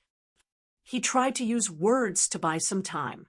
Even if it was only a little time, he could rely on the power of lightning speed to thaw it. Unfortunately, Captain Cold had already seen through his thoughts. He didn't talk nonsense with him at all. He kicked the frozen calf with all his strength. The ice cubes broke into pieces, and along with it, Johnny Quick's left leg was shattered as well. He lost his balance and fell to the ground, howling. Captain Cold directly knocked him out, then put on the power suppression collar and ordered Heatwave to carry him. "Let's go, we caught one alive. Let's go to that lady's secretary and get the money." The rogue gang members were very happy to kill the enemy so easily, and they were even happier to get money. Chapter 973. In the distance, Barry had just rescued the ordinary people in the building when he saw that the enemy had been knocked unconscious.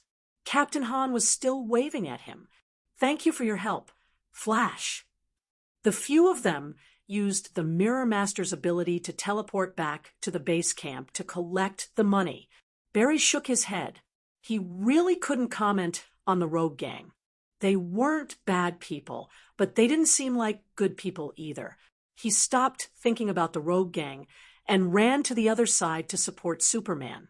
After Superman destroyed the Fortress of Solitude, he took a short break and landed in the metropolis. Night Owl and Super Queen were having a secret rendezvous behind Superboss back. The alarm in the watchtower alerted Night Owl. They quickly put on their clothes and contacted the Syndicate urgently. As a villain without any superpowers, Nightingale had his own uniqueness to be able to survive among the treacherous villains such as Super Tyrant, Deathstorm, and Johnny Quick, and to be able to do so well. While Super Queen was still at a loss, he instantly thought that Earth One's butler must have been exposed and then triggered a counterattack. He made a prompt decision to run out. His idea was simple. He had to protect himself first. Under this premise, he would decide whether to run away or rescue his companions who were on guard against each other. Now that everything was unclear, he needed information, a lot of information. Night Owl had left a lot of secret plans in the metropolis since he was fooling around with Super Boss Woman behind his back. Today, he could use them. Unfortunately, when they were 100 meters away from the secret base, Superman descended from the sky and blocked their way. He had never been so passive, but Night Owl didn't panic. He first looked at the familiar clothes and smiled. A Kryptonian from another world. "Surrender, and I promise you will receive a fair trial," Superman said, as he was also on guard. Night Owl smiled and didn't say anything, as if he didn't hear anything. Super Queen, who ran over with him, laughed loudly. "A fair trial, fair. I'm dying of laughter." Louise, looking at his wife's counterpart in front of him, Superman felt a little uncomfortable. They looked the same, and the only difference was their temperament. Louise was righteous and kind. She had an indomitable will to find out the truth. Her tenacity was as precious as a diamond in Superman's eyes. However, this super queen in front of him was filled with an evil aura. She was debauched, and her eyes were filled with lust. No matter how he looked at her, she was not a good woman. It was rare for Superman to be angry. He would not allow anyone to tarnish the image of his wife. However, he still used his supervision to take a look as usual. You have a child in your stomach. This immediately messed up his plan. Was he going to fight a pregnant woman? Originally, he wanted to take down the two of them as quickly as possible, but the pregnant woman made him hesitate. Attacking a pregnant woman was a serious challenge to his moral bottom line. That moment of hesitation gave the two battle-hardened villains an opportunity.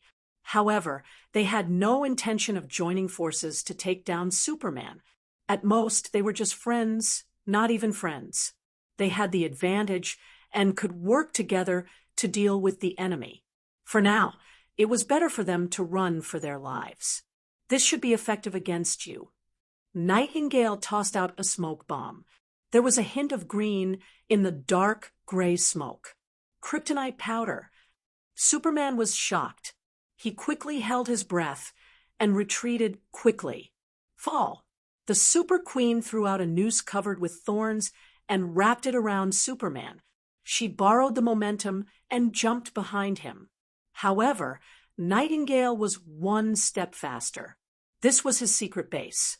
In terms of familiarity, he was much more familiar with it than the Super Queen. He quickly ran into a large door. Nightingale casually glanced behind him. He did not say anything about saving his companion and lover. Instead, he closed the door and walked in coldly. The Super Queen was not surprised by her companion's heartlessness. If she were in his shoes, she would have made the same choice. However, she was facing Superman alone. It was not a good choice. She had no choice but to run. The Super Queen put away the noose and prepared to run back the way she came. However, she underestimated Superman's willpower. It was a huge mistake to measure Superman's willpower. Superman rushed out of the kryptonite smoke. There were a lot of kryptonite powder on his face and skin. However, he endured it and fired a heat ray at the Super Queen. Faced with the same ability as Superba, the Super Queen did not dare to take it head-on. Instead, she chose to dodge. She tapped the ground lightly with the tip of her foot. She was like a big blackbird. The heat ray created two deep trenches on the ground. Unfortunately, it missed. The Super Queen flew away, lightly. This Super Queen was very powerful. Enemies who could fly with their own strength were generally not weak. Superman remembered Thea repeatedly saying that Louise had potential. He finally believed it. The kryptonite powder still had some effect on Superman. His speed was greatly reduced. He could not hit the stomach or the head.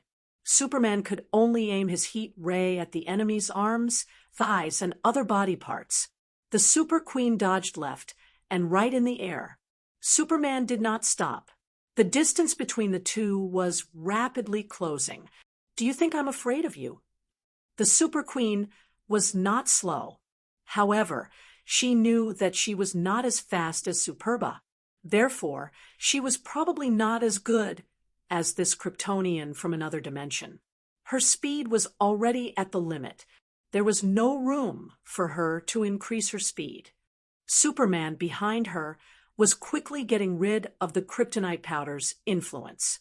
His speed seemed to have no limit. The Super Queen could only turn around and fight.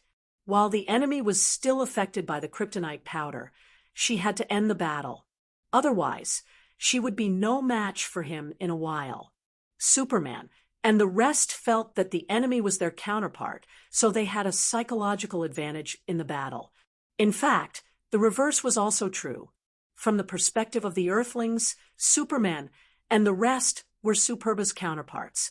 No one thought that they were an illusion. They all felt that they were the most real. Both sides had underestimated the enemy. The difference was who realized the problem first. The Super Queen's thorny lasso wrapped around Superman's left arm, where the kryptonite powder was the most concentrated. The Super Queen liked to see the enemy crawling at her feet in pain. Her lasso was different from Diana's lasso of truth. It would make the victim feel hundreds or thousands of times more pain. Other than the night owl, she had never seen a second person who could resist this kind of pain.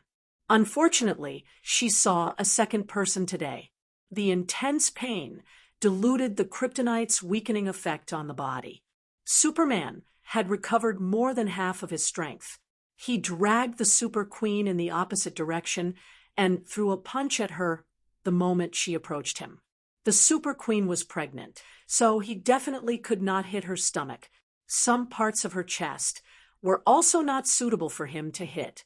Superman was also hesitant when he attacked. Coupled with his old habit of holding back against his enemies, this punch was not even 30% of his normal strength. Even so, the punch still broke the Super Queen's shoulder blade. She screamed, "Come and help me." Then he heard a roar, followed by a bolt of lightning that was as thick as a bucket, striking down at Superman from the sky. Chapter 974. The surface of the lightning was surrounded by countless white lights and contained a large amount of energy. Its speed was so fast that it exceeded the limit of the retina. Caught off guard, Superman was hit by the lightning head-on.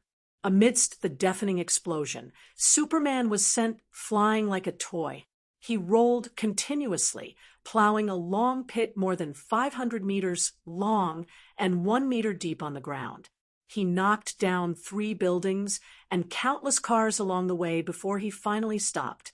Encountering a strong enemy, Superman was not afraid. Instead, he was happy. He was a warrior with a strong sense of honor. No matter how bad this woman was, he did not want to hit a woman, especially a pregnant woman. He really did not know how to do it, so he had no scruples about this new enemy. He looked at the man who had just appeared beside Queen Chow. He had short chestnut red hair, a thick beard, and a strong body. He looked like a man with an extraordinary temperament. The man was wearing a black half-body soft armor with a huge lightning symbol on his chest and a long cloak behind him. Magic? Superman moved his body. The huge lightning made his body a little numb, but the huge energy impact also shattered the kryptonite powder on his skin, which was equivalent to indirectly helping him. His combat status did not decrease, but instead increased, and he was restored to his best state. Queen Chow's eyes were sharp, and she also noticed this. She could not help but secretly scold him for being an idiot. However, she did not dare to vent her dissatisfaction with the terrifying man beside her. She even had to show her respect. The guy who appeared in front of you is Lex Luthor. He is even more ferocious in real life than in the pictures. Batman informed Superman through the official channel. He had occupied Owl's watchtower and was now desperately downloading all kinds of data. Naturally, there was information on Lex Luthor. Owl had recorded information on many villains on Earth, but only Lex's record was vague. It was marked as the most dangerous, the most deadly, and the most unpredictable. To distinguish him, let's call him Lex. This Lex was originally a member of the Syndicate, but they completely broke off. According to Owl's analysis, Lex has the superpower to absorb other people's superpowers. According to his analysis, this superpower was not born naturally. Lex is very aggressive and manic. It is difficult to predict what he will do. I understand. Superman quickly hung up. On the other side, the Super Queen also told Lex what she knew. Great. After killing them and absorbing their abilities, my evolution will be strengthened again. Lex was full of fighting spirit, looking at Superman as if he was staring at a piece of fat meat. Queen Chow cursed the madman in her heart. However, this madman had immeasurable abilities and was her only hope now. Help me guard the surroundings. After Lex finished speaking, he brought out a burst of black gas, and several bolts of lightning continuously shot out from his palm. Queen Chow was just what she wanted. She stood by the side and watched the battle. Superman dodged the lightning with a few agile turns. Just as he approached Lex, he saw her open her mouth, and a faint sound wave hit Superman's face. Superman, who was caught off guard, hurriedly sealed off his hearing organs, but it was still a step too late. Lex's sonic attack was too sudden, and Superman only felt dizzy for a moment. Countless illusions appeared before his eyes. "You are finished, Kryptonian. After absorbing your power, Chowba will no longer be a match for me." Lex could ignore the rules and absorb the abilities of the superpowered people who were killed by him. This was the main reason why there were only a few of them left in the syndicate, although there were many members in the beginning. It was not a problem to kill people behind their backs, but if it happened too many times, no one would be able to stand it. The most serious thing was that he threatened Chowba's position. A large amount of corrosive liquid emerged from Lex's palm, and he grabbed Superman's neck. Just as he was about to make contact, a yellow lightning flashed past, and Superman was taken 100 meters away. Of course, it was the Flash who rescued him. He had been running around the continent for half a lap, and now he finally showed his value. Lex was very knowledgeable. He had been coveting Johnny Quick's ability for a long time, and he knew very well what it was. The power of speed. This ability is also mine. Lex looked up to the sky and laughed wildly. "Clark, how are you?" The Flash asked in a low voice as he ran a little further with Superman. "It's similar to the Black Canary's sonic attack. Put me down. I should have recovered." Superman was depressed. If the sonic attack's damage to ordinary people was 1, it would be 10 for people with super hearing like him. He did not expect the opponent to use this ability without warning. He was not prepared and suffered a great loss. Fortunately, the Kryptonians were known for their physical attributes, and their recovery was extremely fast. The discomfort was quickly fading. Phew! Seeing that Lex and the Super Queen were in hot pursuit, Superman suddenly flew up and turned around to face Lex. He then spat out a huge breath of ice. At the same time, the Flash on the ground threw a lightning bolt. Lex sidestepped the lightning bolt, and then used a fire ability that nobody knew who he got to counter the ice breath. The two opposing energies quickly consumed each other in the air. Chowba could no longer stand aside and watch the show. She waved her lasso and attacked the Flash. The Flash dealt with 2 attacks and soon found out that it was a pregnant woman. He cursed his bad luck. He was kinder than Superman. He fought with fear and was even at a disadvantage.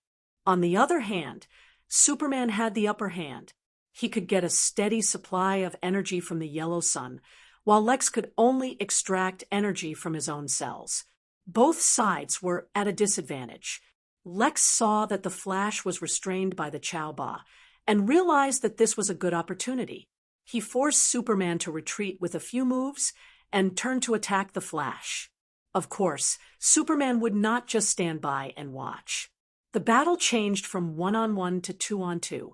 Lex was extremely insidious. He did not even care if his companions were injured. He repeatedly blocked the Chowba in front of him, forcing the hero to withdraw his attacks while he took advantage of the situation to attack. He had a lot of means of attack: super strength, super speed, super endurance, flying, magic, sound waves, vibration, venom, acid, flame, ice, lightning, physical and non-physical, and some conceptual abilities. All kinds of messy abilities gathered in one body, a special ability that could ignore both friend and foe, and could cause all living beings within a 10-meter radius to bleed, tormenting them to the point that they couldn't take it anymore.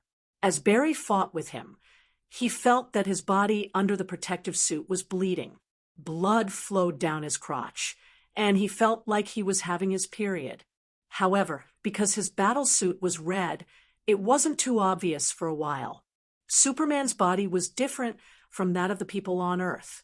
This kind of bleeding was stopped at the genetic level. Chow Ba had a rendezvous with Owl before, so she was wearing less. The exposed skin was bleeding under the effect of the ability. If she continued to bleed like this, she would definitely be the first to die. She hurriedly shouted for Lex to change his ability. Chapter 975. However, Lex's mind didn't seem to be very clear. His external performance was that he had too many abilities, and he couldn't fully master these abilities. Sometimes he used them just right, but most of the time he used them in a mess. Among the four, the two heroes were holding back. Queen Chow was in the center of the battle circle. She wanted to run, but unfortunately, Lex had to firmly hold her back and use her as a shield. The scene was extremely tense for a while. The two heroes repeatedly wanted to let Queen Chow go from the battle. Her own desire to escape was also very strong, but Lex didn't let her go. The fight was a mess.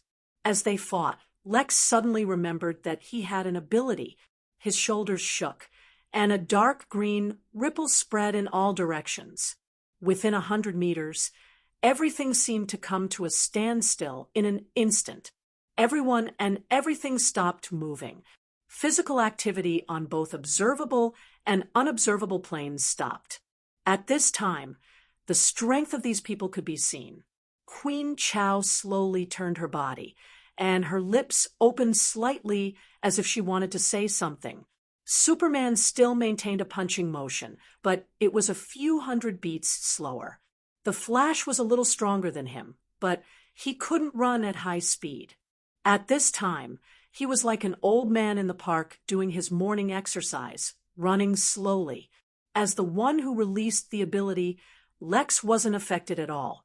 His eyes jumped back and forth between Superman and the Flash, as if he was thinking about who to kill first. Inert waves, it's Tortoise Man's ability. The Flash was shocked. Thea had studied Tortoise Man's ability.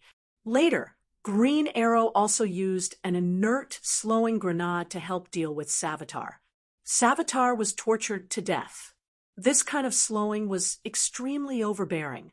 Unless prepared in advance, it was almost unsolvable. In the midst of the strong deceleration, he barely managed to say a sentence, and then he was ready to pull Superman out of the range of the deceleration. The stronger the ability, the more restrictions it had.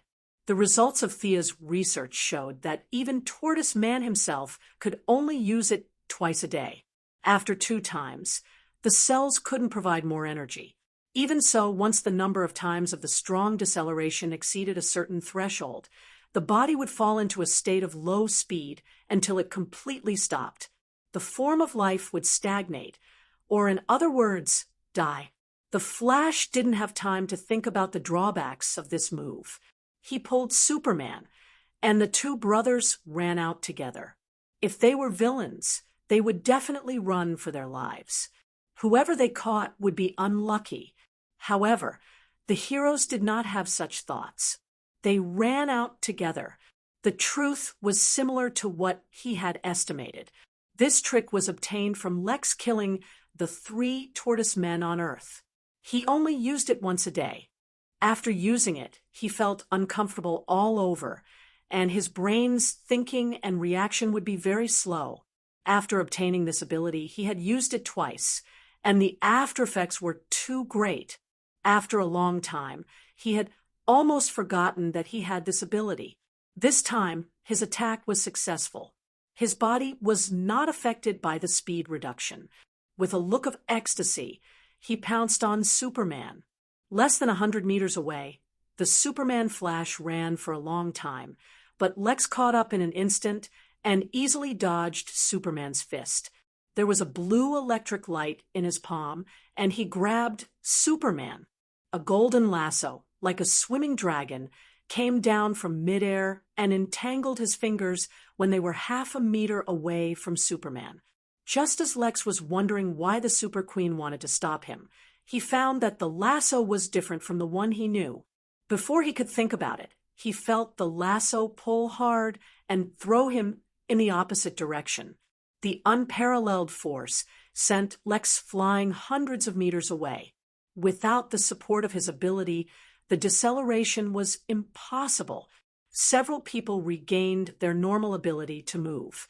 The Flash and Superman had some ability to move in the strong deceleration, but the consumption was not small. In particular, the opponent's endless superpowers made them a little tired. Fortunately, the reinforcements arrived. Full body armor, a red cloak, and holding the true word lasso, the extraordinarily heroic Diana nodded slightly to the two of them, and then looked at the Super Queen. Before she could ask, Lex flew back at a faster speed. "Your abilities are all mine." Diana could only join forces with Superman and the Flash. With the addition of the Valkyrie, the battle finally began to show an overwhelming advantage. The gods gave Diana a lot of characteristics, such as immunity to deceleration, confusion, and mental attacks. The rest of the wind, fire, and thunder resistance were all very high. Lex continuously used several abilities, but he couldn't affect Diana at all. Furthermore, the Valkyrie slashed his left arm. The wound was so deep that the bone could be seen, and the blood couldn't stop flowing. On the other hand, Superman and the Flash could take down the Super Queen no matter how restrained they were. The evil syndicate's complete defeat was right in front of them. Owl, who was hiding deep underground, and Batman, who was in the sky, saw the battle here. They felt that the battle had reached the end stage and started their own arrangements, ready to welcome the three post-Earth eras. Thea, who was far away on Mars, finally suppressed the evil world's will. When she saw Diana enter, she sighed. This was not the end of the battle, but the beginning. What's the point of bullying them? You look like you've grown a lot. You're qualified to fight me. A wild and unruly voice sounded outside the few people, but before the voice sounded, no one saw anyone there. She had short blonde hair and an extremely beautiful face. She wore a black dress and armor and held a blood-red longsword in her hand. The young woman looked at them calmly, or rather, she was looking at Diana. This unexpected enemy was not in the previous information at all. Whether it was the interrogation of the evil old butler, Nightwing's investigation, or Batman, who was still copying Al's information, there was no mention of this enemy. But they all knew this woman's appearance, not to mention them. Even the South Pacific natives on Earth might know her. Wasn't this Miss Thea? It was just that her temperament was a little different. She was colder and more indifferent, as if there was no trace of humanity in her. She was like a sharp sword that could take people's souls. You finally appeared. Diana had expected this. She had been looking forward to this battle for a long time. Previously, the other party hid very well, and she could not find him at all. Now that he had revealed himself, there was only one thing left, and that was to fight. You're going to challenge me? You've improved so fast. Is it because my counterpart helped you? Black Thea sat on a stone, the blood-red long sword lying between her knees. Seeing that Lex seemed to want to speak, she waved her hand casually. Go play somewhere else. This woman is not someone you can deal with. Lex was like a mouse seeing a cat. He bowed hurriedly, then turned around and ran away. Queen Ultra was a little confused and also flew away. You guys go too. Leave this to me, Diana whispered to Superman and the Flash. Let me help you. Superman really did not want to fight with the pregnant woman anymore and offered to help. Unfortunately, Diana knew Black Thea's strength and rejected him. Chapter 976. Diana made an expression that said, "There are many stories between us, but I can't tell you in detail. This is my enemy." Superman was full of helplessness. He could only gloomily drag along his friend, the Flash, and continue to chase after Super Queen Lex.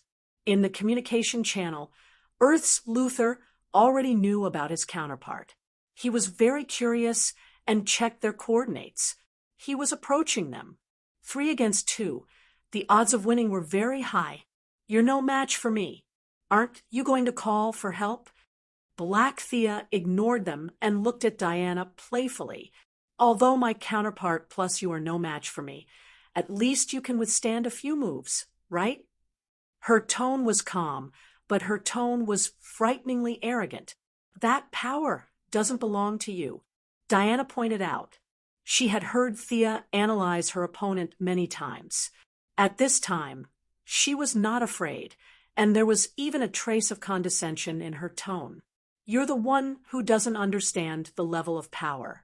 Our power belongs to ourselves, but who does your power belong to?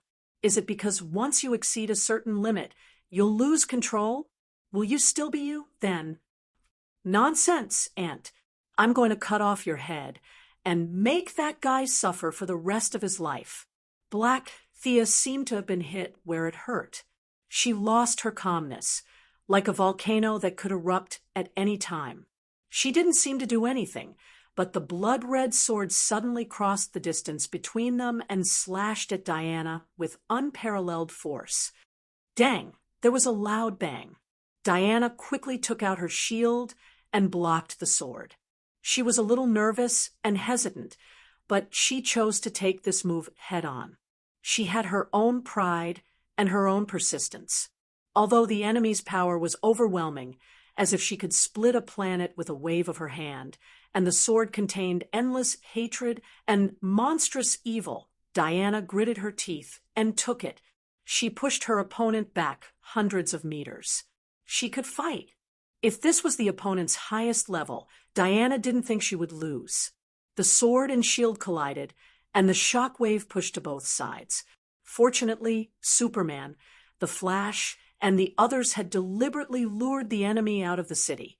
In the nearby wilderness, other than flying sand and stones, there were no casualties. Diana placed her shield in her left hand and held her long sword in her right. She assumed the most standard combat posture. She lowered her center of gravity and stared at her opponent without blinking. Time seemed to have turned back to the past, and everything seemed to have returned to the day when she had just left Paradise Island. Back then, she was still young and naive, and she was filled with fantasies about the outside world. Now that she was mature and calm, she had the courage to face all her enemies. What an imposing manner. You are a worthy opponent. Black Thea was like a graceful and elegant, beautiful girl. She landed on the ground with a backflip and slowly walked forward. Her footsteps were neither fast nor slow. Every step she took seemed to have been measured. As she walked, a mighty force from the heavens and earth blessed her. Heaven and earth, the universe, time, space, all the concepts, both describable and indescribable, seemed to be beginning to fit her. With every step Black Thea took, the degree of compatibility increased. Diana had a feeling that she was going to fight against the entire universe. She was very nervous, very nervous. This kind of pressure was something that Ares and Doomsday could not give her back then. However, there was also excitement. She was a warrior from the beginning to the end, and it had never changed. Magic was not suitable for her, after all. Finding her own path in battle was what she had been pursuing all this time. Diana also gathered all her strength. She strengthened herself with the divine power of courage. Sword and shield in hand, she was ready to deal with the enemy's next earth-shattering attack. Her improvement caused Black Thea's lips to curl up. She laughed until she laughed. Her smile was cold, and her tone was contemptuous. Laughable persistence, laughable courage. Can you fight against the heavens and this world? I can. The Valkyrie's aura was also at its peak. She firmly believed that justice could defeat evil. Ignorant, Black Thea moved as fast as lightning. She appeared in front of Diana in just a few steps. Her long sword was as light as duckweed, but the sword was as heavy as a mountain. An irresistible force cut through the air and slashed at Diana from the side. Knowing the difference in strength between the two, Diana, as a warrior who had experienced hundreds of battles, did not take the attack head-on this time. She jumped and dodged the slash. Then she struck back at Black Thea with her sword. Scrap metal. Ignoring the sharpness of the fire god's sword, Black Thea freed one of her hands to grab the edge of the sword. Diana changed her move very quickly. She twisted her waist in the air and swung her left arm horizontally. The heavy shield smashed into Black Thea's face with a bang. Black Thea only took half a step back, but her fingers still managed to grab the fire god's sword. Diana only felt a strong force pulling her fiercely, and what welcomed her was the unstoppable edge of the blood-red sacred sword. She immediately abandoned her sword and stepped on the ridge of the sacred sword with her left foot, pressing down the edge of the sword. At the same time, she took out a lightning spear and used all her strength to stab at Black Thea's face with her right hand. Black Thea's attack missed, and the spear was right in front of her. The power of lightning had a restraining effect on both the heavens and the human body. Black Thea could only continue to retreat and leave the attack range of the lightning spear. Diana took advantage of the situation and kicked the fire god's sword back to her hand. The whole process happened quickly. Black Thea only had strength, but she did not have enough ability to adapt. On the other hand, Diana sublimated the battle to the point of an art. Neither side gained the upper hand, but Black Thea's momentum, which was like a dark cloud pressing down on her, had been somewhat affected. The principle was the same. The first drum was the strength, the second was the weakness, and the third was the exhaustion. A battle was not only a competition of energy, magic, and divine power. The confidence and belief of each other were also an important part of it. After defeating her opponent's spirit, Diana's confidence in herself increased a little. She no longer passively defended. She was as agile as a cheetah and continued to use the sword and shield combination that she was most familiar with. Divine power surged all over her body, and she charged forward with an extraordinary momentum. Black Thea did not expect that the enemy would attack first, knowing that she was at a disadvantage. She lost the initiative and could only block several consecutive attacks. However, unlike the young lady who was lazy, the Dark Thea did not dabble in so many abilities. She did not know anything about magic, technology, or the fifth dimension. Before she got the heavens as her host, she did not even understand the composition of this world. The world was like a thick layer of fog in front of her. In order to stand out in this evil world, she could only practice martial arts hard. After she got the heavens, in order to resist his erosion of her will, she could only continue to practice hard. She did not know how much willpower she had honed and whether it would work against the heavens, but she was indeed very skilled in martial arts. In just 3 moves, she stopped her decline and began to take advantage of her high level of strength and speed to counterattack. Diana was tired of dealing with her. She dodged as much as she could, and when she could not avoid the attacks, she used her shield to block them. Chapter 9:77. Black Thea's attacks were relentless and almost never stopped. Under the continuous attacks, this round shield, which was forged using the shield of the second-generation Greek god King Kronos, and added with precious materials, was already unable to bear the burden. According to Diana's estimation, the shield would reach its limit after receiving at most 3 more attacks. However, she did not flinch. Thea's main body had already forced its way into this world when they first clashed. However, Diana did not say anything about needing help. Thea understood her personality and did not say much. Instead, she stood in the distance and watched silently. Even if the shield was broken, she had to persevere. This was the battle she had chosen. However, she did not mind obtaining some information about her opponent. At this time, while dealing with the enemy's fierce attacks, she asked Thea behind her, "Is this guy stronger than you?" Previously, when they fought across worlds, she could not see the depth of their strength. Now that they were in this universe, it was clear who was stronger. Sia looked down on this blackened counterpart of hers. Everything about her power, realm, and comprehension came from the heavenly eclipse. Perhaps there was some agreement between them, or perhaps there was some tragic and melodramatic story behind it. However, the darkened counterpart could not use all of her strength. She even had to reserve some of her strength to prevent the evil consciousness from taking over her body. However, Thea could see the difference in strength between the two.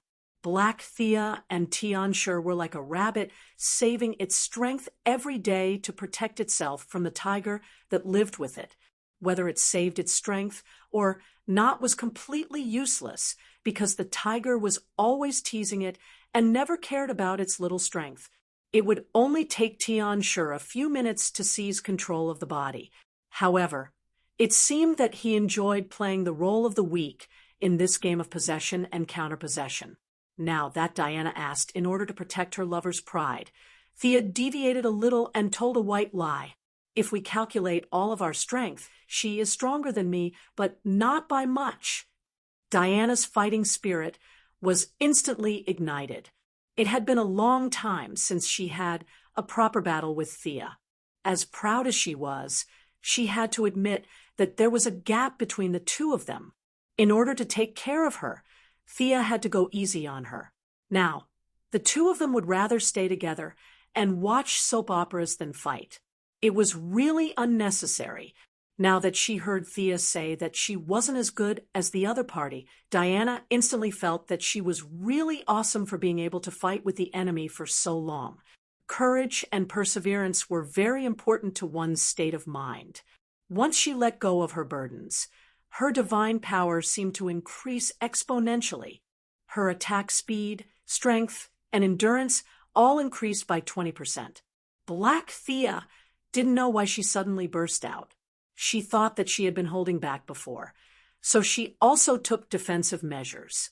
As the vengeful spirit of God's predecessor, Tianshur advocated attacking. Black Thea's personality on Earth was also to attack again and again. After defending for 2 consecutive times, she discovered that Diana didn't have any powerful moves. She relaxed and changed her tactics to defend and counterattack again.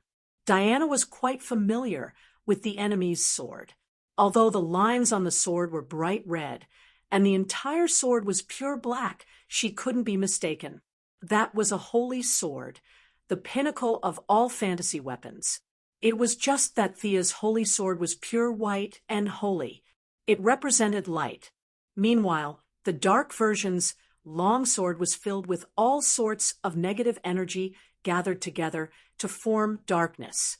Holy swords made of the same material would undergo completely different changes because they were wielded by different people. Why don't you understand? Your resistance is futile.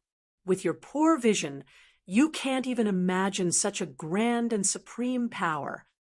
Black Thea's original elegance turned into a harsh tone. Black Thea didn't know why Diana had such a strong belief to resist her. Didn't she know that she was just an ant in front of the Supreme? You don't understand me at all. Diana roared angrily. Her divine power, which was already overloaded, increased by another notch. To a certain extent, she was fighting against the entire world with her own strength. Milady, who was watching from afar, had a new understanding of the Valkyrie's stubbornness. Sure enough, the privilege of seed burst belonged to the protagonist.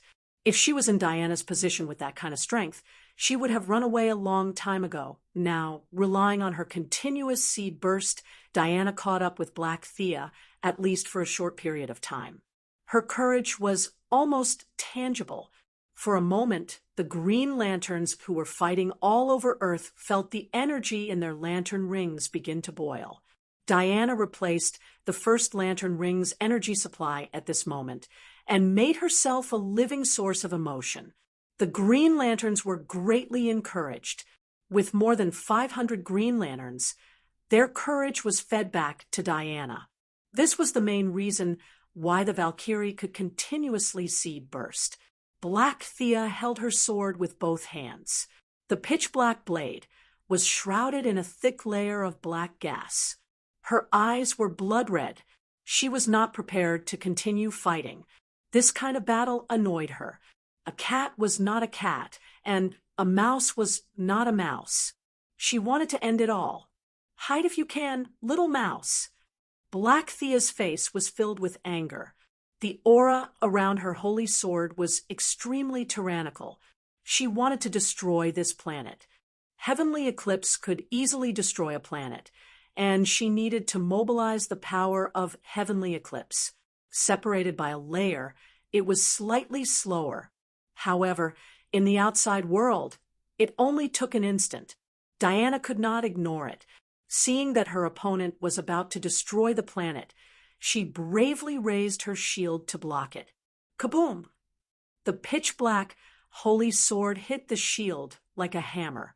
This shield, which could be considered the top divine artifact of the Greek pantheon, was finally overwhelmed. Countless spiderweb-like cracks appeared under the immense force. Diana had already expected this. It was just a shield.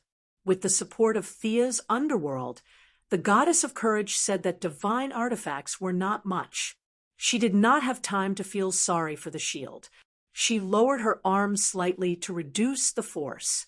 Then, she pushed Black Thea's attack from the side to the left.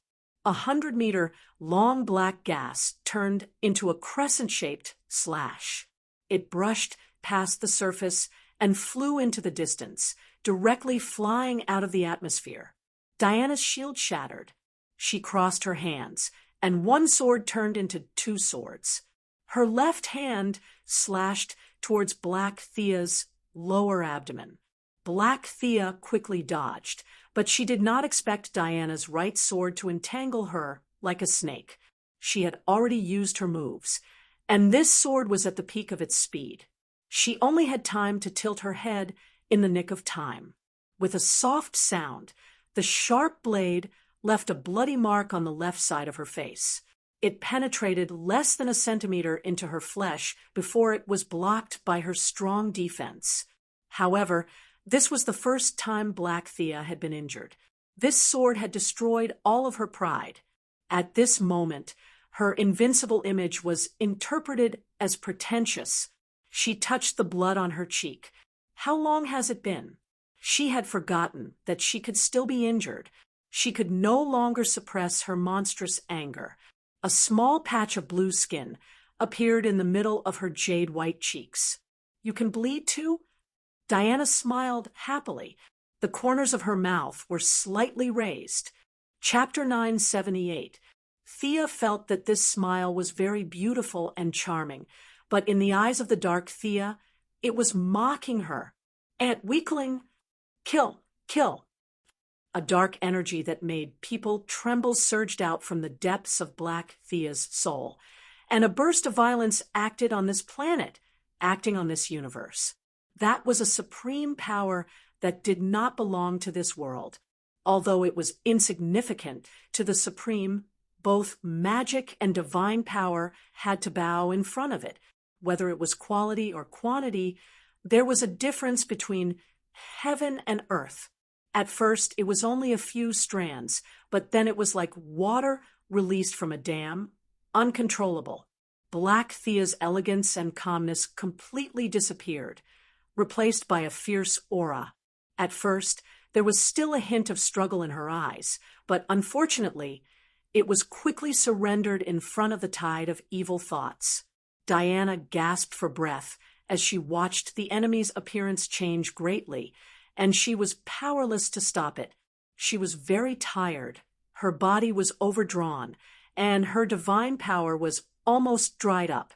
Her most powerful state began to rapidly fade after receiving Black Thea's earth-shattering sword, but she was not afraid. She was not fighting alone. The Dark Thea was transforming into the heavenly eclipse. She held the sword with one hand and pointed it at Diana. Her body was still the same body, but her soul had changed greatly. The holy sword did not recognize him, but unfortunately, that resistance was very weak in front of the heavenly eclipse. Your life will be taken by me. The main body of the voice was still a female voice, but there was another voice faintly contained in it, another language. The voice was very soft, and if one did not listen carefully, it would be ignored, but once one listened carefully, it was full of bewitching magic, and the more one could not hear it clearly, the more one could not help but listen carefully. The language used by the heavenly eclipse was unheard of. It was the world's most simple language. In the Old Testament, it was recorded in the book of Genesis that the people of the world originally spoke the same language, and they tried to build a tower to heaven, the Tower of Babel. In order to stop the humans' plan, God made the humans speak different languages, but because the construction work could not communicate, the plan failed. This story was partly imaginary, but part of it was true. At least Thea, who pondered about the creation of the world every day, felt that it was normal. In the beginning, there were only a few lives, so it was normal to speak the same language. For the sake of the development of life, God had created his own language so that they could communicate and improve faster. This was completely understandable. Thea reckoned that if she were to do it herself, she would definitely be able to learn how to create characters, hunt, make clothes, and build houses. The faster and better his world developed, the more he would benefit. For someone like her, who placed benefits above all else, she couldn't wait to enter the interstellar era. How could she be reluctant to use words? The language that Tian Shur spoke was the most ancient, a language that had been passed down by God. It was simple and heavy, and every syllable contained wisdom. This was a language that not even ghosts could speak. Thea hid in the distance and secretly memorized a few sentences, preparing to study it when she had time in the future. It wasn't that she didn't want to hear more, but it was time for her to leave the stage. Diana would deal with the normal Black Thea, while she would deal with the half-Black Thea and half-Eclipse. Ghost would be the last to deal with the full Eclipse. This was the result of her discussion with Ghost. After all, they had come all the way here. It would be inappropriate if they didn't fight at all. Moreover, she still had to show her strength and make Darkseid, who was watching in the dark, wary. A verbal agreement was still not enough. Anti-Supervisor and Tian Shur were in cahoots. She guessed that Anti-Supervisor was most likely watching the battle in the antimatter universe. If he joined forces with Tian Shur at the critical moment, it would be very troublesome for them to fight 2 against 2. If Darkseid didn't show up, or if he joined forces with the enemy, the situation would be even more dangerous. As someone who was afraid of death, she wouldn't allow herself to be in danger. Therefore, she volunteered to fight the second stage, leaving the third stage for Ghost to deal with. Even if Darkseid betrayed her, Anti-Supervisor, and Tian Shur, with 3 against 1, Ghost should be able to hold out for a while. During this time, she could take her people and escape. At least, that was her plan. Black Thea's laughter was strange and unpleasant. It sounded like she was crying and laughing at the same time. Seeing that Diana was powerless, as if she had given up resisting, she raised her sword. This sword wasn't inferior to the one that had been prepared to destroy the planet. It was even more casual, as if she was swatting away a fly. It was simple and natural. The sword brought about a turbulent black hurricane that covered the sky and swept toward Diana. Thea walked out of the shadows. Using magic against divine power was a little low. In order to intimidate the enemies in the dark, she used the methods of the fifth-dimensional people to forcefully alter reality. She waved her right hand lightly, and invisible waves came from her palm. The black hurricane suddenly stopped when it was 100 meters away from Diana. In the blink of an eye, the raging hurricane turned into a 10-meter-long fountain. The water was still warm. Thea's ability to alter reality was limited, and the effect was also short. She took advantage of the moment when her opponent was stunned to seize control of the hurricane. This was a little difficult for Diana to understand. The war goddess was still at the stage of pursuing her own abilities and exploring them in depth. Thea was different. She had already uncovered a corner of creation, and it wasn't difficult for her to borrow a part of the universe's power. If Tianxia could borrow it, so could she. In less than half a second, the fountain disappeared, and the black hurricane returned to its original state. However, she had changed the direction of the attack by 180 degrees and was now crazily sweeping toward Tianxia. Not bad. At this time, Black Thea's consciousness was fading. The dark blue skin had already covered the left side of her face, making her look extremely ugly from afar. Tianxia's vision was far beyond the fifth dimensional. In his eyes, these methods were not bad. The alteration was only temporary. Even if the troublemaker jumped out now, he wouldn't be afraid, let alone Thea. Lucifer, Michael, and the others pursued eternity. They were eternal, and the world was eternal. Spectre and Tianxia, these two gods, did not need to pursue eternity, but they also represented eternity.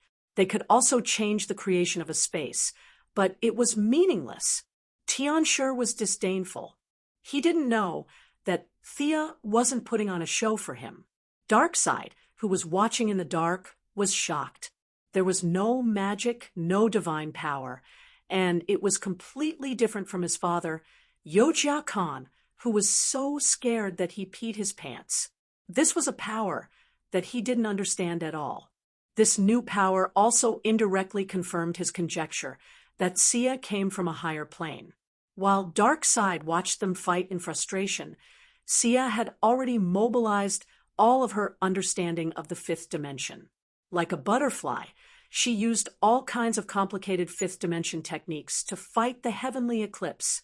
She wasn't very familiar with altering reality, but with the memories of the fifth dimensional princess, she could use her divine power to simulate most fifth dimensional abilities.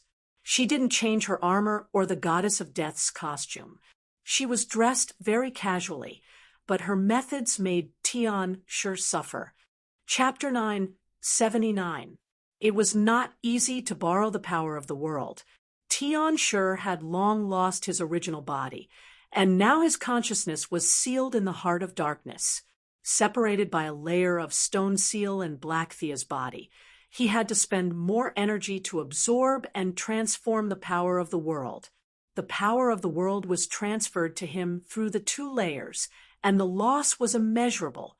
After spending so much energy, he might be able to destroy the enemy. Unfortunately, although the scene looked lively, Thea was not fighting with him at all. All the consumption came from this universe.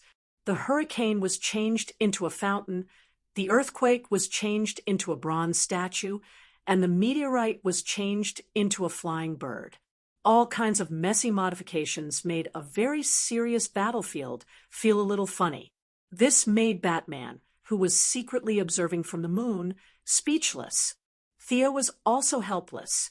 The fifth dimensional people were a group of jokers. Their methods were also comedic.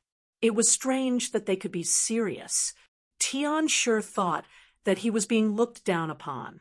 He was angry, but he really had no good ideas. Without his original body, he was no longer the vengeful spirit of God. His realm was clearly much higher than Thea's, but he was limited by his host and could not unleash his full power. Sometimes he was even forced into a difficult situation. Swoosh! Tianxia paused for a moment, as if he had made a decision. He waved his right hand, and a blood-red spear was thrown at Diana. Thea was too worried to change this reality. Instinctively, she took out her holy sword, quickly caught up with the blood-red spear, and cut it in half. Why bother? She is about to completely erode you, and you are still wasting your power to attack. This attack was Black Thea's power. She could not be wrong. I don't accept this. I don't accept this. I don't accept this. Black Thea shouted, as if to make her let go of the knot in her heart. Tianshure's body shrank a little, and now it was Black Thea's voice. What's the difference between you and me? Aren't you me? Why do I have to suffer all this?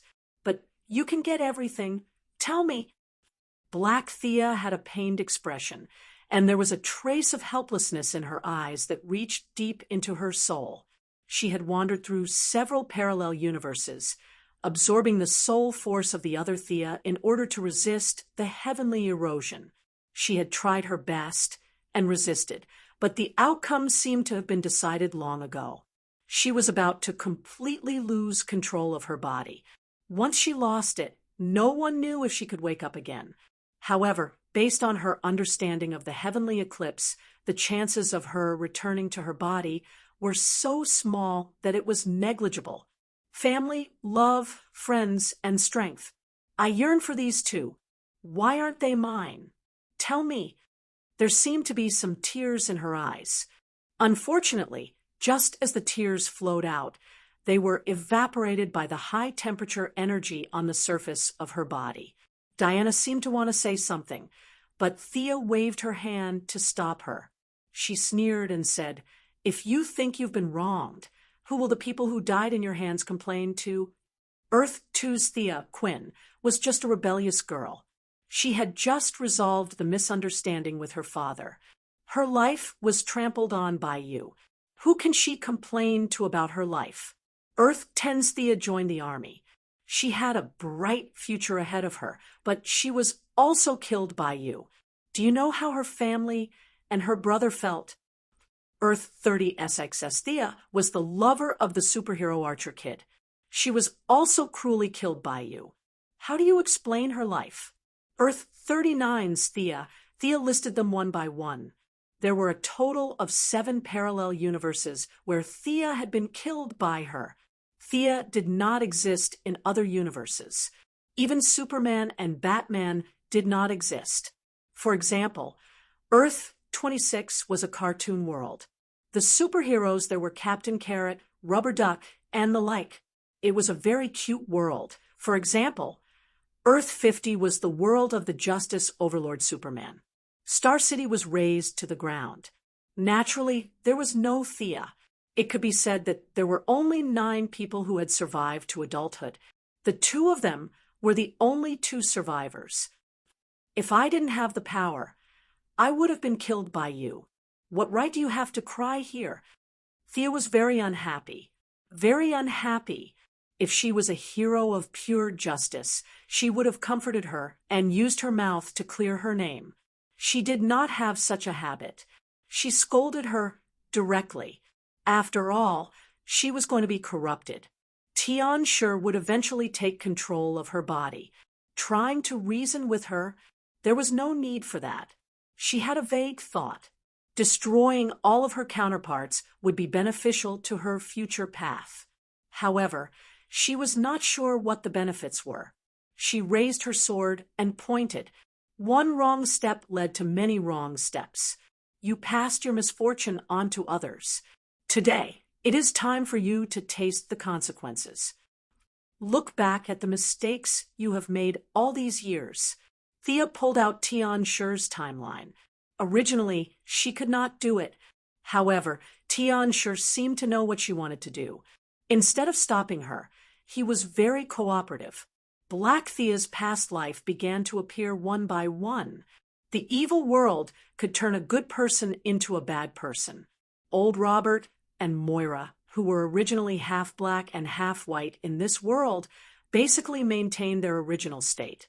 However, Black Thea was influenced since she was young. She longed for power, especially after it was revealed that she was not a descendant of the Quinn family. The family conflict escalated to the extreme.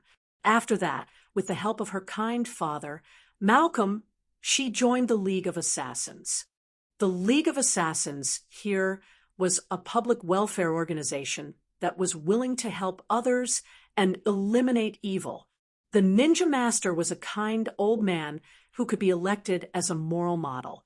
Black Thea had a happy time here, but she did not give up on the pursuit of power. Later, she found clues about Tian-Shur in an ancient book. After going through a lot of hardships, when she found Tian-Shur, she realized that there was no such thing as a free lunch in the world. Her realm and power were raised to a realm that she could not even dream of before. The result was that she and Tian-Shur became symbiotic. With a determined personality, she tried to break out of this situation. She began to use the ability given to her by Tian-Shur to find a solution. She traveled to every corner of Earth 3 and found the Holy Sword on her journey. She killed people of the same race to strengthen her soul foundation. Later, she experimented with the fusion of multiple abilities on Lex. It could be said that she had put in a lot of effort for this. Unfortunately, it was all in vain. In the face of Tian-Shur, the resistance of mortals was too weak. Her past was revealed one by one. Black Thea's psychological defense was directly shattered, and the process of Tian-Shur seizing her body accelerated. Thea also said in her heart, "Hurry up, hurry up." Once Tian-Shur came out and the spirit boss appeared, she could go to the side and rest. Simulating the abilities of a fifth-dimensional person for a long time was very tiring. After all, she was not a fifth-dimensional creature. Unexpectedly, things did not go as she wished. Just when the blue skin was about to cover her entire face, the speed of erosion stopped and even took a small step back. Chapter 980. I want to fight with you. I won't be satisfied until we fight. Black Thea's expression was pained, but Tian-Shur's invasion was temporarily suppressed. It was unclear how deep her obsession was. Before Hija was about to lose everything, she relied on her tenacity to not admit defeat and slammed on the brakes. This caused the young lady, who was about to call it a day and go back to rest, to choke and cough. Eris sighed. She couldn't refuse Tian-Shur's challenge. Even the goddess of death had her pride. "You asked for it. Why do you have to do this? Tian-Shur is using me to destroy your confidence. Wouldn't it be better to just leave quietly like this?" Thea's tone was relaxed, but she also raised her aura to the peak. She wanted to cut the Gordian knot and get rid of Tian-Shur as soon as possible. This time, she didn't borrow the power of the universe. Instead, she used her own divine power. The entire universe seemed to tremble slightly because of her all-out effort. She didn't need to look to know that she was the focus of the multiverse at this moment. The Heavenly Father in the realm of God, Darkseid, the few top-ranked archangels, and the great demons. The observer in the observation realm, the anti-supervisor in the antimatter world, the endless family's big brother fate, and even more world lords outside the 52 parallel universes. Their attention was probably focused on her. Black Thea always felt that she could borrow the power of the universe. She was very powerful, but this view wasn't completely correct. The power of the universe was indeed powerful, but the strength of an individual couldn't be ignored. Borrowed power and one's own power were two different concepts. Thea could use her own power to cover the rules of the universe here. Heaven's will and people's will had to stand aside. Although it wouldn't last long, it wouldn't be a problem for her to fight. The Seven Lantern Corps received a warning in advance and landed at the rear. The light from their rings slowly disappeared, and their emotional energy was covered by the divine power of death. However, Hal Jordan was still brave. After the energy from the lantern ring disappeared, he knocked down the divine power ring with a right hook. He used facts to prove that he was still a good man even without the lantern ring. On the other hand, the Flash also ran back to the base camp. The divine power of death had also cut off his connection with the space of speed. Without speed, it was too dangerous to wander outside. The originally blood-red sky was covered by black clouds, and bone-chilling cold rain continued to fall. The flames of war in the entire world suddenly stopped, and everyone hid in the dark, trying to figure out what this strange phenomenon in the outside world meant. Only Superman was still active on the surface of the planet. Superman's energy belonged to him, and he was unaffected. Lex, who was being chased, could not.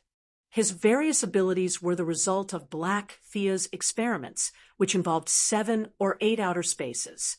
Thea covered the entire parallel universe and cut off all connections to the outside world. The balance of his abilities was broken, and he began to vomit blood.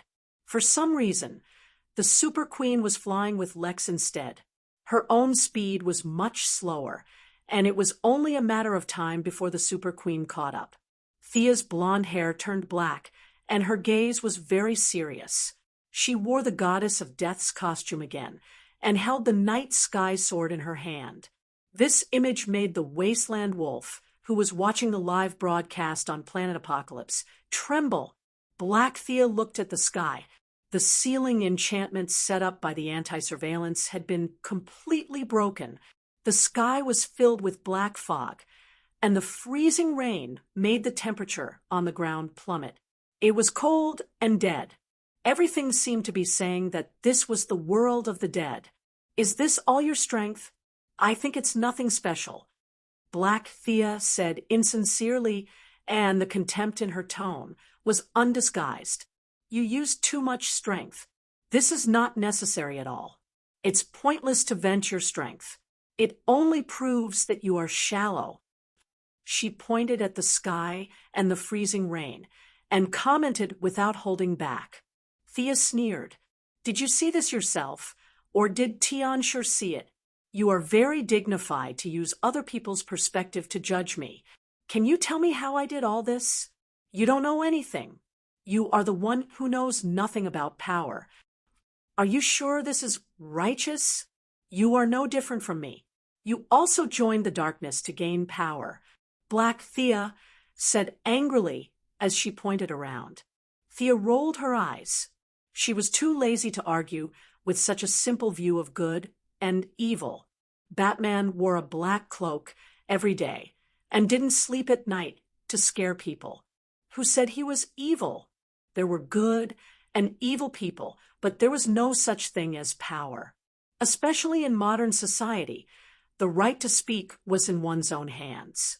If one said they were righteous and did not violate their bottom line, then they were righteous. Stop talking nonsense. Let me see if you only know how to talk big. Thea's figure gradually blurred and disappeared from everyone's sight. Black Thea hurriedly used her own methods to search around, but unfortunately, she found nothing. She was a little anxious and hurriedly asked Tianxia in her body, "Where is she? Is she going to sneak attack me?"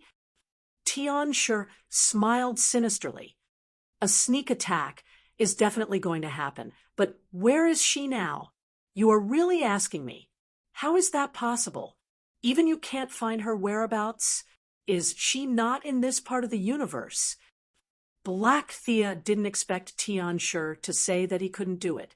Even if Tianxia was sinister and cunning, he wouldn't lie. He represented God's previous spirit of vengeance.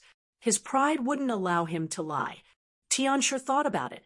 At first, he didn't want to answer, but seeing that Black Thea seemed to care about this question, he could only say, "It's most likely some kind of death domain. I don't understand that domain. After all, I can't die. I can create death, but I won't study the meaning of death." Tianxia replied, casually, as long as God was still around, he would always exist. What kind of death could affect him? There was no power in this world that could kill him. He was very calm and even looked at the outside world with interest from his soul. Black Thea felt uncomfortable. She was jealous and envious. Endless resentment filled her chest. Why did she have this kind of power that could make Tian Shi's eyes light up? It was obvious how rare this ability was. Most importantly, this ability belonged to her, and there were no side effects. I suggest you move a bit. Your body is starting to stiffen. Haven't you noticed? Idiot! Tian Shi reminded her in her soul. Only then did Thea realize that she seemed to have fallen into a mixture of quagmire and spider webs. There was not a single ray of light around her, but she could feel countless threads rushing towards her. They were weightless and extremely light. However, there were simply too many of them. Every time his body came into contact with a thread, his body would become slightly heavier. What kind of attack is this? She waved her holy sword and kept hacking at the threads around her. She is making you undead. Your body will lose all life force in less than 3 minutes. Tian Shi didn't mock her. His tone was very serious. Chapter 9, 81. You mean that I'm going to die? How is that possible?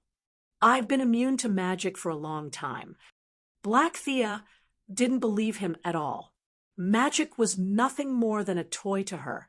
Even without Tian Shi, her own vision had long since surpassed the limits of what magic could contain. Otherwise, she wouldn't have created a freak like Lex who could shout praises, use magic, and even absorb abilities. Actually, it's not magic. It's something more complicated. She used the law of causality as well as some other rules. These threads are all from the people you killed. Your peers traveled back in time to give them a chance to take revenge on you. I might be wrong about other things, but I definitely won't be wrong about this hatred that seems to be carved into the depths of your soul. As God's previous spirit of vengeance, Tian Shi was also astonished at how Thea was able to draw out a portion of revenge from death. This wasn't Thea's revenge, but rather the revenge of those who died in vain. They crossed timelines and attacked from different points in time. What Tian Shi didn't say was that he had been tricked by Thea. Not only had Thea browsed through Black Thea's life, she had even planted a nail in Black Thea's timeline and detonated it during battle. Previously, Tian Shi had allowed Thea to see her peers' pasts in time in order to attack his host's confidence. However, he didn't expect that Thea would be so sly. Lend me some more of your power. Let me break through here. After half a minute, Black Thea noticed that something was wrong with her body. Her vitality was rapidly decreasing. She would probably lose the ability to move in less than 3 minutes. She clearly wasn't dead, but her body was stiff, and her soul was trapped alive in her body. She felt that this ending wasn't much better than Tian Shi taking over her body. Tian Shi was also rather troubled. An unseen enemy was indeed difficult to deal with. Karma entanglement also had many sure hit attacks. What would happen to him if his host became a dead person? He hadn't considered this question at all. Would he live or die then? As for leaving Black Thea and finding a new host, Tian Shi only considered it for a moment before putting it aside. He still had some time before reaching that stage. With Tian Shi's power replenishing her, Black Thea finally recovered more than half of her combat strength. She furiously attacked all around her. Scram! Wantonly scattering energy, gaps were opened in the domain of death. Rays of light from the outside world shone into this area through the gaps. His line of sight was densely packed with figures, and one of them was particularly eye-catching. He was wearing a light gray uniform with a windbreaker and high riding boots. He was holding 2 thin swords in his hands. Black Thea recognized her at a glance. She was Earth's 10th ranked, Thea Quinn. Her entire family were high-ranking officials in the SS. Black Thea had killed her in front of tens of thousands of soldiers and left. Her martial arts were good, and she had some technological equipment. She could be considered an elite on the level of ordinary people, but in front of the power of the eclipse, She was no different from an ant. At that time, Black Thea was arrogant and crazy. She didn't care about the consequences at all. She killed people and extracted their souls.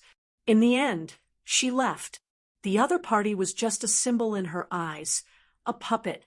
Earth's 10th Thea spoke softly, without making a sound. However, countless ghosts around her responded to her silently. However, Black Thea heard it very clearly. Her opponent wanted to have a fair fight with her. She wanted to sneer. What fair? Was there any fairness in this day and age? She was still sneering when she found herself in the wilderness. The surroundings were very quiet. Only Earth's 10th Thea was standing in front of her with a thin sword in her hand. The strength that she was so proud of had completely disappeared. All that was left was the martial arts she had learned and the experience she had gained from killing a mountain of corpses and a sea of blood. Eclipse, where are you? She called out several times, but there was no response at all. Had she gotten rid of that guy? It didn't seem like it. She had experienced Eclipse's stubbornness for many years. She didn't have time to think about it. Dual Swords Thea had already rushed forward with a roar. She was very uncomfortable without her extraordinary power. She was completely tenacious. She quickly put away her discomfort and waved her sacred sword to fight with the enemy. After fighting for a full 10 minutes, she finally stabbed the sacred sword into the enemy's chest. Looking at the enemy turn into ashes, she sighed. To be fair, the other party's martial arts were indeed not weak. She was able to crush him at that time only because she had the Eclipse as her host, and the other party didn't. When the battle ended, her vision turned black again. The bone gangrene in her body once again connected to her soul. "Are you okay?" Eclipse asked strangely. "I'm fine." Black Thea vaguely understood something. She waved her sacred sword. As usual, in less than 3 seconds, she entered that strange space again and fought with the other Thea. After ending the battle in that strange space, she returned to her body. The time in the outside world matched perfectly. Eclipse, who was using her body to observe the outside world, didn't notice anything strange. When she entered that strange space for the 8th time, she finally saw the main person. Thea was waiting for her.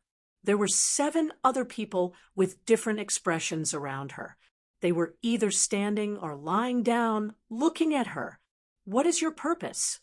She couldn't help but ask. "I thought about it. Even if I don't like you, I still want to save you." "How? With your skills?" Black Thea was disdainful. "If it weren't for the fact that you had so many strong people in the universe, you would have died under my sword." "Bah, don't think I didn't investigate. Taking into account the difference in the flow of time between the 2 worlds, I was already a new god when you got the Heart of Darkness. How much of Eclipse's power could you use? I'm afraid you're only awake for 1 or 2 hours a day. From the beginning to the end, you've never caught up to me." Even if she wanted to help her, she couldn't admit defeat verbally. Sia had always been puzzled. She had been driving so crazily that even a tough guy like Darkseid would come up with a bunch of nonsensical ideas to find excuses for her, such as higher dimensional life forms, the daughter of the god of creation. Her improvement speed in the eyes of the world was insane. How could this guy be so much stronger than her? Now that she saw the other 7 Thea, she realized that they were all the same age. There was no one like Thea Quinn who was in her 80s or 90s. This meant that their starting point was about the same. Their starting point was the same. She was so overpowered. How could she be surpassed? How was that possible? The truth was that Black Thea had always been inferior to her. She looked strong and powerful, but that was all because of Eclipse's power. She herself was only a small leader of the Assassin Alliance. Black Thea bit her lip and didn't say anything. Some things would only embarrass herself if she denied it. She instinctively felt that Thea had something else to say. As expected, Thea's next sentence shocked her. "This is a world I created. It's a little small now, but we can talk." With Eclipse as her grandpa, Black Thea had great vision, even though he was an evil grandpa preparing to take over her body.